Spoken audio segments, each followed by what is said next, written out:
ਸਤਿ ਸ਼੍ਰੀ ਅਕਾਲ। ਤੁਸੀਂ ਵੇਖ ਰਹੇ ਹੋ ਪੰਜਾਬ ਮੇਲ USA TV। ਮੈਂ ਹਾਂ ਸੰਜੀਵ ਯਸ਼ ਖੰਨਾ। ਤੁਹਾਡਾ ਸਾਰਿਆਂ ਦਾ ਸਵਾਗਤ ਪੰਜਾਬ ਫੋਕਸ ਦੇ ਵਿੱਚ। ਸਟੂਡੀਓਜ਼ ਦੇ ਵਿੱਚ ਮੇਰੇ ਨਾਲ ਮੌਜੂਦ ਨੇ ਬਲਕਾਰ ਸਿੰਘ। ਪੰਜਾਬ ਮੇਲ USA TV ਚੈਨਲ ਦੇ ਪਿਆਰੇ ਦਰਸ਼ਕੋ, ਜਿਸ ਤਰ੍ਹਾਂ ਤੁਸੀਂ ਜਾਣਦੇ ਜੇ ਕਿ ਸਾਡੇ ਇਸ ਪ੍ਰੋਗਰਾਮ ਵਿੱਚ ਬੜੀ ਵੰਨ-ਸੁਵੰਨਤਾ ਹੈ, ਜਿਹਦੇ ਵਿੱਚ ਅਸੀਂ ਜਿਹੜੇ ਮਸਲੇ ਨੇ ਪੰਜਾਬ ਦੇ ਬਾਹਰਲੇ ਦੇਸ਼ਾਂ ਦੇ ਉਹਨਾਂ ਨੂੰ ਤੁਹਾਡੇ ਧਿਆਨ ਗੋਚਰ ਕਰਦੇ ਹਾਂ। ਤੇ ਮੇਰੇ ਨਾਲ ਖੰਨਾ ਜੀ ਨੇ। ਤੇ ਖੰਨਾ ਜੀ, ਉਹ ਦੱਸੋ ਕਿਹੜਾ ਮਸਲਾ ਜਿਹੜਾ ਇਸ ਵੇਲੇ ਸਾਡੇ ਦਰਸ਼ਕ ਉਹਦੀ ਉਡੀਕ ਕਰ ਰਹੇ ਨੇ, ਉਤਾਵਲੇ ਨੇ, ਉਹ ਮਸਲਾ ਸਾਂਝਾ ਕਰੋ ਨਾਲ। ਬਿਲਕੁਲ ਜੀ। ਇੱਕ ਤਾਂ ਇਹ ਹੈ ਕਿ ਸਾਡੇ ਭਾਰਤ ਦੇ ਵਿੱਚ ਨਾ ਜੋ ਮੈਡੀਕਲ ਫੈਸਿਲਿਟੀਜ਼ ਨੇ ਉਹ ਸਸਤੀਆਂ ਨੇ ਬਾਹਰ ਤੋਂ। ਸਹੀ ਗੱਲ। ਬਾਹਰਲੇ ਮੁਲਕਾਂ ਨਾਲੋਂ ਸਸਤੇ ਪੈਂਦੇ ਨੇ। ਇੱਥੇ ਸਾਡੇ ਕਈ NRIs ਆਉਂਦੇ ਨੇ, ਸਾਡੇ ਰਿਸ਼ਤੇਦਾਰ ਆਉਂਦੇ ਨੇ, ਉਹ ਸਾਰੇ ਇੱਥੋਂ ਕਿਸੇ ਨੇ ਦੰਦ ਬਣਵਾਉਣੇ ਨੇ ਜਾਂ ਕਿਸੇ ਨੇ ਕੁਝ ਹੋਰ ਇਲਾਜ ਕਰਵਾਉਣਾ, ਕੋਈ ਆਪਰੇਸ਼ਨ ਕਰਵਾਉਣਾ, ਇੱਥੇ ਸਰਜਰੀ ਵੀ ਸਸਤੀ ਹੈ, ਇਸ ਕਰਕੇ ਫਿਰ ਇੱਥੇ ਆਉਂਦੇ ਨੇ। ਸੋ ਮੈਡੀਕਲ ਟੂਰਿਜ਼ਮ ਕਿਹਾ ਜਾਂਦਾ ਉਹਨੂੰ। ਔਰ ਉਹ ਵੀ ਕਾਫੀ ਇੰਡਸਟਰੀ ਸਾਡੀ ਕਾਫੀ ਮੈਚਿਓਰ ਹੈ, ਕਿਉਂਕਿ ਉਹ ਬਾਹਰੋਂ ਆਨਲਾਈਨ ਬੁਕਿੰਗ ਸਭ ਹੁੰਦੀਆਂ ਨੇ। ਸੋ ਉਹ ਇੱਕ ਫਲਰਿਸ਼ ਕਰ ਰਹੀ ਹੈ ਨਵੀਂ ਇੰਡਸਟਰੀ ਸਾਡੇ ਇੱਥੇ ਭਾਰਤ ਦੇ ਵਿੱਚ।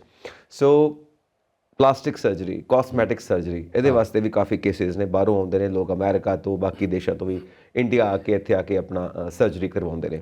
ਸੋ ਇਹ ਸਿਰਫ ਸੈਲੀਬ੍ਰਿਟੀ ਨਹੀਂ, ਆਮ ਲੋਕਾਂ ਦੇ ਪਹੁੰਚ ਦੇ ਵਿੱਚ ਵੀ ਹੈ, ਕਿਉਂਕਿ ਸਸਤੀ ਹੋਣ ਕਰਕੇ। ਔਰ ਬੇਸ਼ੱਕ ਬਹੁਤ ਹੀ ਕਾਬਿਲ ਡਾਕਟਰਸ ਭਾਰਤ ਦੇ ਵਿੱਚ ਮੌਜੂਦ ਨੇ ਜੋ ਇਸ ਤਰ੍ਹਾਂ ਦੀ ਸਰਜਰੀ ਨੂੰ ਅੰਜਾਮ ਦਿੰਦੇ ਨੇ।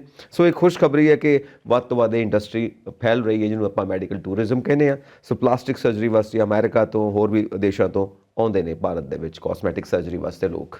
ਆਹ ਗੱਲ ਬਿਲਕੁਲ ਵਧੀਆ ਗੱਲ ਹੈ ਕਿ ਭਾਰਤ ਵੈਸੇ ਸ਼ੁਰੂ ਤੋਂ ਹੀ ਨਾ ਜਿਹੜਾ ਹੈਗਾ ਇਸ ਮਾਮਲੇ 'ਚ, ਆਯੁਰਵੈਦ ਦੇ ਮਾਮਲੇ 'ਚ, ਜਿਹੜੇ ਹੋਮਿਓਪੈਥੀ ਦੇ ਮਾਮਲੇ ਵਿੱਚ, ਫਿਰ ਬਾਕੀ ਜਿਹੜੀਆਂ ਪੈਥੀ ਨੇ ਉਹਨਾਂ ਦੇ ਮਾਮਲੇ 'ਚ ਅੱਗੇ ਰਿਹਾ। ਅਤੇ ਇਹਦਾ ਜਿਹੜਾ ਇਸ ਵੇਲੇ ਪ੍ਰਤੱਖ ਨੂੰ ਪ੍ਰਮਾਣ ਦੀ ਲੋੜ ਨਹੀਂ ਹੁੰਦੀ। ਇਸ ਵੇਲੇ ਜੋ ਸਾਨੂੰ ਸਾਹਮਣੇ ਆ ਰਿਹਾ ਉਹ ਹੈਗਾ ਕਿ ਬਾਹਰਲੇ ਦੇਸ਼ਾਂ 'ਚੋਂ ਲੋਕ ਇੱਥੇ ਸਰਜਰੀ ਕਰਾਉਣ ਆ ਰਹੇ ਆ, ਪਲਾਸਟਿਕ ਸਰਜਰੀ।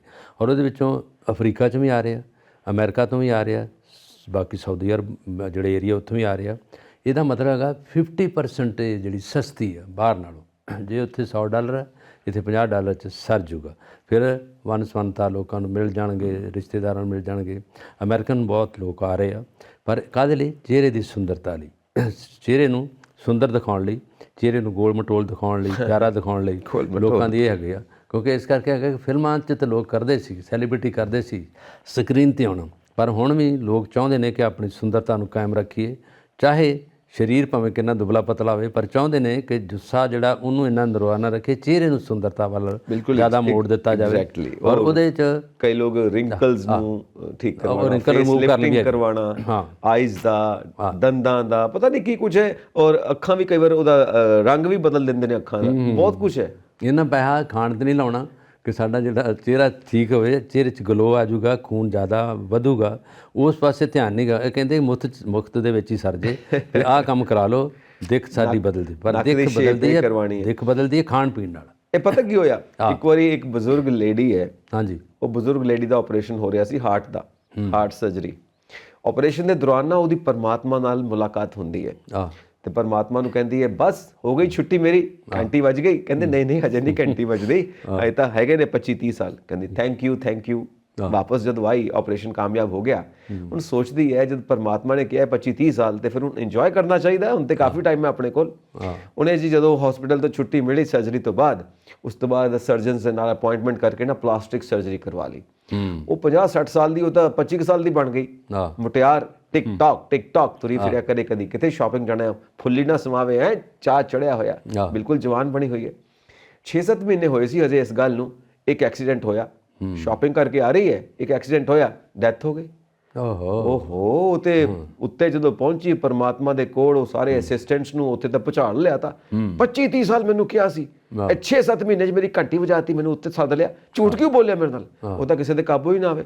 ਉਹਨਾਂ ਨੇ ਪਰਮਾਤਮਾ ਨੂੰ ਨਾ ਐਮਰਜੈਂਸੀ ਫੋਨ ਕੀਤਾ, ਬਈ ਇੱਦਾਂ ਕੇਸ ਆ ਗਿਆ, ਤੁਹਾਡੇ ਖਿਲਾਫ ਰਿਪੋਰਟਿੰਗ ਹੋ ਰਹੀ ਹੈ, ਦੱਸੋ ਕੀ ਕਰੀਏ। ਕਹਿੰਦੇ ਭੇਜੋ।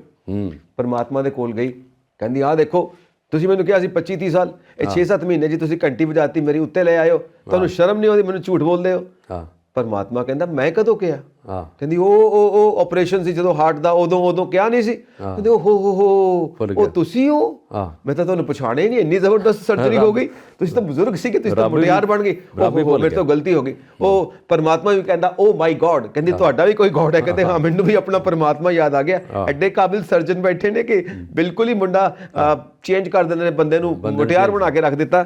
ਸੋ ਉੱਥੇ ਵੀ ਗਲਤੀ ਹੋਈ। ਸੋ ਇਦਾਂ ਦੇ ਕਾਬਿਲ ਸਰਜਨ ਸਾਡੇ ਭਾਰਤ ਵਿੱਚ ਹੈਗੇ ਨੇ ਜਿਹੜੇ ਜਵਾਨ ਬਣਾ ਦਿੰਦੇ। ਕਹਿੰਦੇ ਕਿ ਡਾਕਟਰ ਵੀ ਰੱਬ ਹੁੰਦਾ, ਰੱਬ ਦਾ ਦੂਸਰਾ ਰੂਪ ਹੁੰਦਾ, ਪਰ ਜਿਹਦੇ ਚਿਹਰਾ ਮੂਹਰਾ ਬਦਲਤਾ, ਰੱਬ ਭੇਜਦਾ ਉੱਥੋਂ ਚਿਹਰਾ ਮੂਹਰਾ ਬਣਾ ਕੇ, ਸ਼ਕਲਾਂ ਬਣਾ ਕੇ, ਔਰ ਉਹਨੂੰ ਆਪਣਾ ਵਧੀਆ ਸੂਰਤ, ਵਧੀਆ ਦਿੱਖ ਦੇ ਕੇ ਭੇਜਦਾ। ਪਰ ਲੋਕ ਚਾਹੁੰਦੇ ਆ ਨਹੀਂ, ਉਹ ਰੱਬ ਨੇ ਤਾਂ ਸ਼ਾਇਦ ਉਹ ਨਹੀਂ ਗੱਲ ਕੰਮ ਕੀਤਾ ਜਿਹੜਾ ਅਸੀਂ ਇੱਥੇ ਕਰ ਲੈਣਾ। ਪਰ ਜਿਹੜੀ ਨੇਚਰ ਨੇ ਬਣਾ ਦਿੱਤੀ ਆ, ਜੋ ਕੁਦਰਤ ਨੇ ਤੁਹਾਨੂੰ ਬਣਾ ਦਿੱਤਾ, ਉਹ ਸ਼ਾਇਦ ਹੀ ਕੋਈ ਬਣਾਵੇ। ਕਿਉਂਕਿ ਇੱਕ ਦੰਦ ਟੁੱਟ ਜੇ ਨਾ, ਤੁਸੀਂ ਅੱਗੇ ਦੰਦਾਂ ਦੀ ਗੱਲ ਕੀਤੀ ਵੀ ਦੰਦ ਵੀ ਲੋਕ ਬਣਾਉਣ ਆਉਂਦੇ ਆ, ਇੱਕ ਦੰਦ ਟੁੱਟ ਜੇ ਕੋਈ ਵੀ ਡੈਂਟਿਸਟ ਉਹਨੂੰ ਬਣਾ ਨਹੀਂ ਸਕਦਾ ਜੋ ਰੱਬ ਨੇ ਬਣਾ ਦਿੱਤਾ। ਨਾ ਤੁਸੀਂ ਉਹਦੇ ਨਾਲ ਕੋਈ ਚੱਜ ਨਾਲ ਚਬਾਓਗੇ, ਨਾ ਤੁਸੀਂ ਚੱਜ ਨਾਲ ਗੱਲ ਕਰੋਗੇ। ਜੋ ਪੀੜ, ਜੋ ਦੰਦਾਂ ਦਾ ਉਹਨਾਂ ਨੇ 32 ਦੰਦ ਦੇ ਦਿੱਤੇ ਤੁਹਾਨੂੰ, ਕੋਈ ਵੀ ਨਹੀਂ ਦੇ ਸਕਦਾ। ਬਾਕੀ ਰਹੀ ਗੋਡੇ ਗਿੱਟਿਆਂ ਦੀ, ਚਿਹਰੇ ਦੀ, ਚਮੜੀ ਦੀ, ਜੋ ਰੱਬ ਨੇ ਤੁਹਾਨੂੰ ਅਦਾ ਕਰਤੀ, ਜੋ ਉਹਨੇ ਤੁਹਾਨੂੰ ਸੌਂਪ ਦਿੱਤੀ, ਸ਼ਾਇਦ ਹੀ ਕੋਈ ਦੇਵੇ।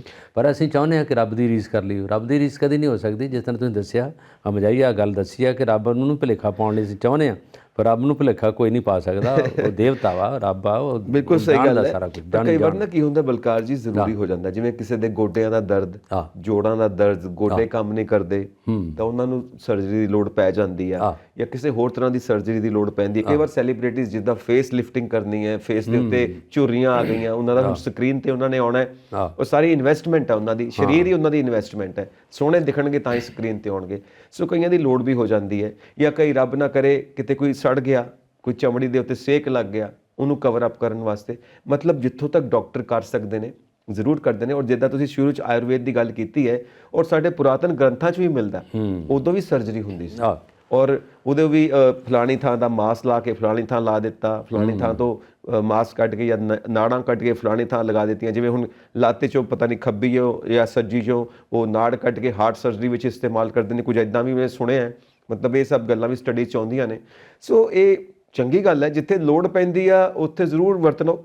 ਲੇਕਿਨ ਐਵੇਂ ਹੀ ਮੇਰਾ ਨੱਕ ਇੱਧਰ ਨੂੰ ਨਹੀਂ, ਇੱਧਰ ਨੂੰ ਹੋਣਾ ਚਾਹੀਦਾ, ਮੇਰੀ ਸਮਾਈਲ ਸੋਹਣੀ ਨਹੀਂ, ਮੇਰੀ ਸਮਾਈਲ ਸੋਹਣੀ ਬਣਵਾਉਣੀ ਹੈ। ਕਈ ਵਾਰ ਇੱਦਾਂ ਦੇ ਪੰਗਿਆਂ ਦੇ ਵਿੱਚ ਨਾ ਕਈ ਵਾਰ ਐਡਵਰਸ ਇਫੈਕਟਸ ਵੀ ਆ ਜਾਂਦੇ ਨੇ, ਸਾਈਡ ਇਫੈਕਟਸ ਵੀ ਆ ਜਾਂਦੇ ਨੇ। ਅਸੀਂ ਦੇਖਦੇ ਹਾਂ ਮਾਈਕਲ ਜੈਕਸਨ ਜੋ ਪਪੂਲਰ ਸਟਾਰ ਰਹੇ ਨੇ ਮਿਊਜ਼ਿਕ ਇੰਡਸਟਰੀ ਦੇ ਵਿੱਚ, ਸਾਰੇ ਜਾਣਦੇ ਨੇ, ਉਹਨਾਂ ਨੇ ਬਹੁਤ ਸਰਜਰੀਆਂ ਕਰਵਾਈਆਂ ਸੀ। ਔਰ ਕਈ ਵਾਰ ਉਹਨਾਂ ਨੇ ਆਪਣੀ ਇੰਟਰਵਿਊਜ਼ 'ਚ ਕਿਹਾ ਵੀ ਹੈ ਕਿ ਸਾਈਡ ਇਫੈਕਟਸ ਆਉਂਦੇ ਨੇ ਇਹਦੇ। ਹਾਲਾਂਕਿ ਹੁਣ ਉਹ ਇਸ ਸੰਸਾਰ ਵਿੱਚ ਨਹੀਂ ਰਹੇ, ਪਰ ਉਹਨਾਂ ਦੀ ਉਹ ਇੰਟਰਵਿਊਜ਼ YouTube ਦੇ ਉੱਤੇ ਤੁਸੀਂ ਦੇਖ ਸਕਦੇ ਹੋ। ਮਤਲਬ ਜਿੱਥੇ ਇੱਕ ਵਧੀਆ ਗੱਲ ਹੈ, ਉਹਦੇ ਸਾਈਡ ਇਫੈਕਟਸ ਵੀ ਨਾਲ ਨੇ। ਤੁਹਾਡੀ ਗੱਲ ਵੀ ਬਿਲਕੁਲ ਠੀਕ ਹੈ। ਕੁਦਰਤ ਦੀ ਰਿਪਲੇਸਮੈਂਟ ਕੋਈ ਨਹੀਂ, ਕੁਦਰਤ ਦੀ ਨਕਲ ਕੋਈ ਨਹੀਂ ਕਰ ਸਕਦਾ। ਜਿਸ ਤਰ੍ਹਾਂ ਤੁਸੀਂ ਦੱਸਿਆ ਨਾ, ਜਿਹਦੇ ਵਿੱਚ ਇਹ ਗੱਲ ਪਤਾ ਕਿੱਥੇ ਆ ਕੇ ਮੁੱਕਦੀ ਹੈ ਪੈਸੇ 'ਤੇ। ਜਿਹਦੇ ਕੋਲ ਪੈਸਾ ਹੈਗਾ ਉਹਨੇ ਜਿਹੜੇ ਖੇਖਣ ਕਰਨੇ ਆ, ਉਹਨੇ ਸ਼ਕਲਾਂ ਬਦਲਣ ਦੀਆਂ ਜਿਹੜੀਆਂ ਅਡੰਬਰ ਕਰਨੇ ਆ, ਇਹ ਅਡੰਬਰ ਹੀ ਹੈ। ਪਰ ਜਿਹਦੇ ਵਿੱਚ ਜਿਹੜਾ ਮਨ ਸਥਿਰ ਆ, ਜਿਹਨੂੰ ਪਤਾ ਹੈਗਾ ਕਿ ਜੋ ਰੱਬ ਨੇ ਬਣਾ ਕੇ ਭੇਜ ਦਿੱਤਾ, ਉਹਦੇ ਨਾਲ ਦੀ ਕੋਈ ਰੀਸ ਨਹੀਂ ਹੈਗੀ ਅਤੇ ਨਾ ਮੈਂ ਉੱਦਾਂ ਦੀ ਨਕਲ ਕਰਾਂ। ਉਹ ਗੱਲ ਹੈਗੀ ਜਿਹਦੇ ਬੋਝੇ ਭਰੇ ਆ, ਕਿਸੇ ਭਰੇ ਪਿਆ ਪੈਸਾ ਵਾਧੂ ਹੈਗਾ, ਉਹ ਇਹਨਾਂ ਪੈਸਾ ਲਾ ਦਿੰਦਾ। ਉਹਨੂੰ ਇਹ ਨਹੀਂ ਹੈਗਾ ਕਿ ਮੈਂ ਇਹਨੂੰ ਹੋਰ ਨਰੋਆਪਨ ਕਰਨ ਲਈ ਬਾਕੀ ਚੀਜ਼ਾਂ ਦੀ ਜਿਹੜੀ ਆ ਉਹ ਝਾਤ ਪਾਵਾਂ, ਉਹ ਚੀਜ਼ਾਂ ਖਾਵਾਂ ਜਿਹਦੇ ਨਾਲ ਸਰੀਰ ਨਰੋਆ ਹੋ ਜੇ, ਜਿਸ 'ਚ ਖੂਨ ਵਧੇ, ਜਿਹਦੇ 'ਚ ਮੈਂ ਖੁਸ਼ੀ ਪ੍ਰਗਟ ਹੋਵੇ, ਮੇਰਾ ਮਨ ਸਥਿਰ ਰਹੇ। ਉਹਨਾਂ ਗੱਲਾਂ ਨਾਲ ਅਸੀਂ ਨਹੀਂ ਜਾਂਦੇ। ਸਾਡੇ 'ਚ ਮਾਡਰਨਾਈਜੇਸ਼ਨ ਆ ਗਈ ਹੈ, ਜਿਸ 'ਚ ਅਸੀਂ ਚਾਹੁੰਦੇ ਹਾਂ ਕਿ ਅਸੀਂ ਉਹਨਾਂ ਲੋਕਾਂ ਤੋਂ ਉੱਪਰ ਹੋ ਜਾਈਏ, ਸਾਡੀ ਦਿੱਖ ਵਧੀਆ ਹੋ ਜਾਏ, ਅਸੀਂ ਤੁਰੇ ਜਾਂਦੇ ਸਾਡੀ ਰਫਤਾਰ ਗੁਫਤਾਰ ਅਤੇ ਜਿਹੜੀ ਗੱਲਬਾਤ 'ਚ ਇਹਨਾਂ ਪਤਾ ਲੱਗੇ ਕਿ ਇਹ ਬੰਦਾ ਜਾ ਰਿਹਾ, ਪਰਸਨੈਲਿਟੀ ਹੈ। ਪਰ ਇਹ ਗੱਲਾਂ ਨਹੀਂ ਬਣਦੀਆਂ। ਗੱਲਾਂ ਡਾਕਟਰ ਸਾਰਾ ਕੁਝ ਨਹੀਂ ਬਣਾ ਸਕਦੇ। ਰੱਬ ਦਾ ਜਿਹੜਾ ਕੰਮ ਹੈ ਰੱਬ ਨੇ ਕਰਨਾ, ਜੋ ਨੇਚਰ ਨੇ ਕੰਮ ਕਰਨਾ ਉਹੀ ਆ, ਫੁੱਲ ਉਹਨੇ ਖਿਡਾਉਣੇ ਆ ਤੁਹਾਡੇ ਧਰਤੀ 'ਤੇ। ਚਲੋ ਬਹੁਤ ਵਧੀਆ। ਹੁਣ ਅੱਗੇ ਆਪਾਂ ਚੱਲੀਏ ਕਿ ਕਈ ਵਾਰ ਕੁਦਰਤੀ ਆਫਤਾਵਾਂ ਵੀ ਆ ਜਾਂਦੀਆਂ ਨੇ। ਕਰੋਨਾ ਦੀ ਗੱਲ ਆਪਾਂ ਕਰਦੇ ਹਾਂ, ਕੁਦਰਤ ਦੀ ਜਦੋਂ ਗੱਲ ਕਰਦੇ ਪਏ ਹਾਂ, ਪੂਰੀ ਦੁਨੀਆ ਦੇ ਵਿੱਚ ਗਾਹ ਪਾਈ ਰੱਖਿਆ ਕਰੋਨਾ ਨੇ, ਸਭ ਕੁਝ ਡਿਸਟਰਬ ਕਰਕੇ ਰੱਖ ਦਿੱਤਾ। ਹੁਣ ਫਿਰ ਤੋਂ ਚੀਨ ਦੇ ਵਿੱਚ ਕੇਸ ਵਧਣੇ ਸ਼ੁਰੂ ਹੋ ਗਏ ਨੇ ਔਰ ਪੂਰੀ ਦੁਨੀਆ ਦੇ ਵਿੱਚ ਫਿਰ ਅਲਰਟ ਹੋ ਗਏ ਨੇ ਸਾਰੇ ਜਾਣੇ ਕਿ ਪਤਾ ਨਹੀਂ ਕਿੱਧਰ ਹੋਏਗਾ, ਕਿਉਂਕਿ ਵੇਰੀਐਂਟਸ ਬਹੁਤ ਆ ਰਹੇ ਨੇ। ਵੇਰੀਐਂਟਸ ਕਰਕੇ ਹੋਰ ਜ਼ਿਆਦਾ ਡਿਸਟਰਬੈਂਸ ਹੋ ਰਹੀ ਹੈ। ਔਰ ਚੀਨ ਦੇ ਵਿੱਚ ਵੀ ਤਾਂ ਵੇਰੀਐਂਟਸ ਦਾ ਹੀ ਹੁਣ ਦੁਬਾਰਾ ਤੋਂ ਅਟੈਕ ਹੋਣਾ ਸ਼ੁਰੂ ਹੋ ਗਿਆ। ਔਰ ਕੁਝ ਪਲਾਂ ਦੇ ਵਿੱਚ, ਕੁਝ ਮਿੰਟਾਂ ਸੈਕਿੰਡਾਂ ਦੇ ਵਿੱਚ ਉਹ 80 ਗੁਣਾ ਜ਼ਿਆਦਾ ਡਿਵੈਲਪ ਹੁੰਦਾ ਹੈ। ਇੰਨਾ ਜ਼ਿਆਦਾ ਪਾਵਰਫੁਲ ਵੇਰੀਐਂਟ ਹੈ। ਇਹ ਵੀ ਨਿਊਜ਼ ਆ ਰਹੀ ਹੈ। ਸੋ ਸਾਡੇ ਭਾਰਤ ਦੇ ਵਿੱਚ ਵੀ ਐਮਰਜੈਂਸੀ ਮੀਟਿੰਗ ਬੁਲਾਈ ਗਈ ਹੈ ਸੈਂਟਰਲ ਗਵਰਨਮੈਂਟ ਵੱਲੋਂ। PM ਮੋਦੀ ਨੇ ਕਿਹਾ ਹੈ ਕਿ ਡਰਨ ਦੀ ਲੋੜ ਨਹੀਂ ਹੈ, ਆਪਣੇ ਆਪ ਨੂੰ ਚੌਕਸ ਰੱਖੋ, ਆਪਣੇ ਆਪ ਨੂੰ ਅਲਰਟ ਰੱਖੋ ਤੇ ਪੂਰੀਆਂ ਆਪਣੀਆਂ ਸਾਵਧਾਨੀਆਂ ਵਰਤੋ। ਹੁਣ ਇੱਕ ਡਰ ਫਿਰ ਪਿਆ ਕਿਤੇ ਫਿਰ ਨਾ ਲੋਕਡਾਊਨ ਲੱਗ ਜਾਵੇ, ਮਸਾ ਸਾਰਾ ਬਿਜ਼ਨਸ ਟਰੈਕ ਤੇ ਆਇਆ, ਹੁਣ ਕਿਤੇ ਫਿਰ ਨਾ ਉਹ ਪੰਗਾ ਪੈ ਜਾਵੇ ਲੋਕਡਾਊਨ ਦਾ, ਫਿਰ ਕੀ ਕਰਾਂਗੇ? ਹਾਂ, ਜਿਹੜਾ ਇਸ ਵੇਲੇ ਇਹ ਮਸਲਾ ਦੁਬਾਰਾ ਸ਼ੁਰੂ ਹੋਇਆ, ਇਹ ਪਹਿਲੀ ਵਾਰ ਗਈ ਹੈ ਜਿੱਦਾਂ ਪਹਿਲੇ ਪੈਟਰਨ ਤੇ ਹੋਇਆ ਹੈਗਾ। ਚਾਈਨਾ ਤੋਂ ਹੀ ਕਰੋਨਾ 19 ਸ਼ੁਰੂ ਹੋਇਆ ਸੀ, ਉਦੋਂ ਬਾਅਦ ਸਾਰੇ ਦੇਸ਼ਾਂ ਵਿੱਚ ਫੈਲ ਗਿਆ। ਅਮਰੀਕਾ ਨੇ ਉਹਦੀ ਚੰਗਾ ਆਲੋਚਨਾ ਕੀਤੀ ਔਰ ਉਹਦੇ ਵਿੱਚ ਵਰਲਡ ਹੈਲਥ ਆਰਗੇਨਾਈਜੇਸ਼ਨ ਨੇ ਵੀ ਕਹਿ ਦਿੱਤਾ ਸੀਗਾ।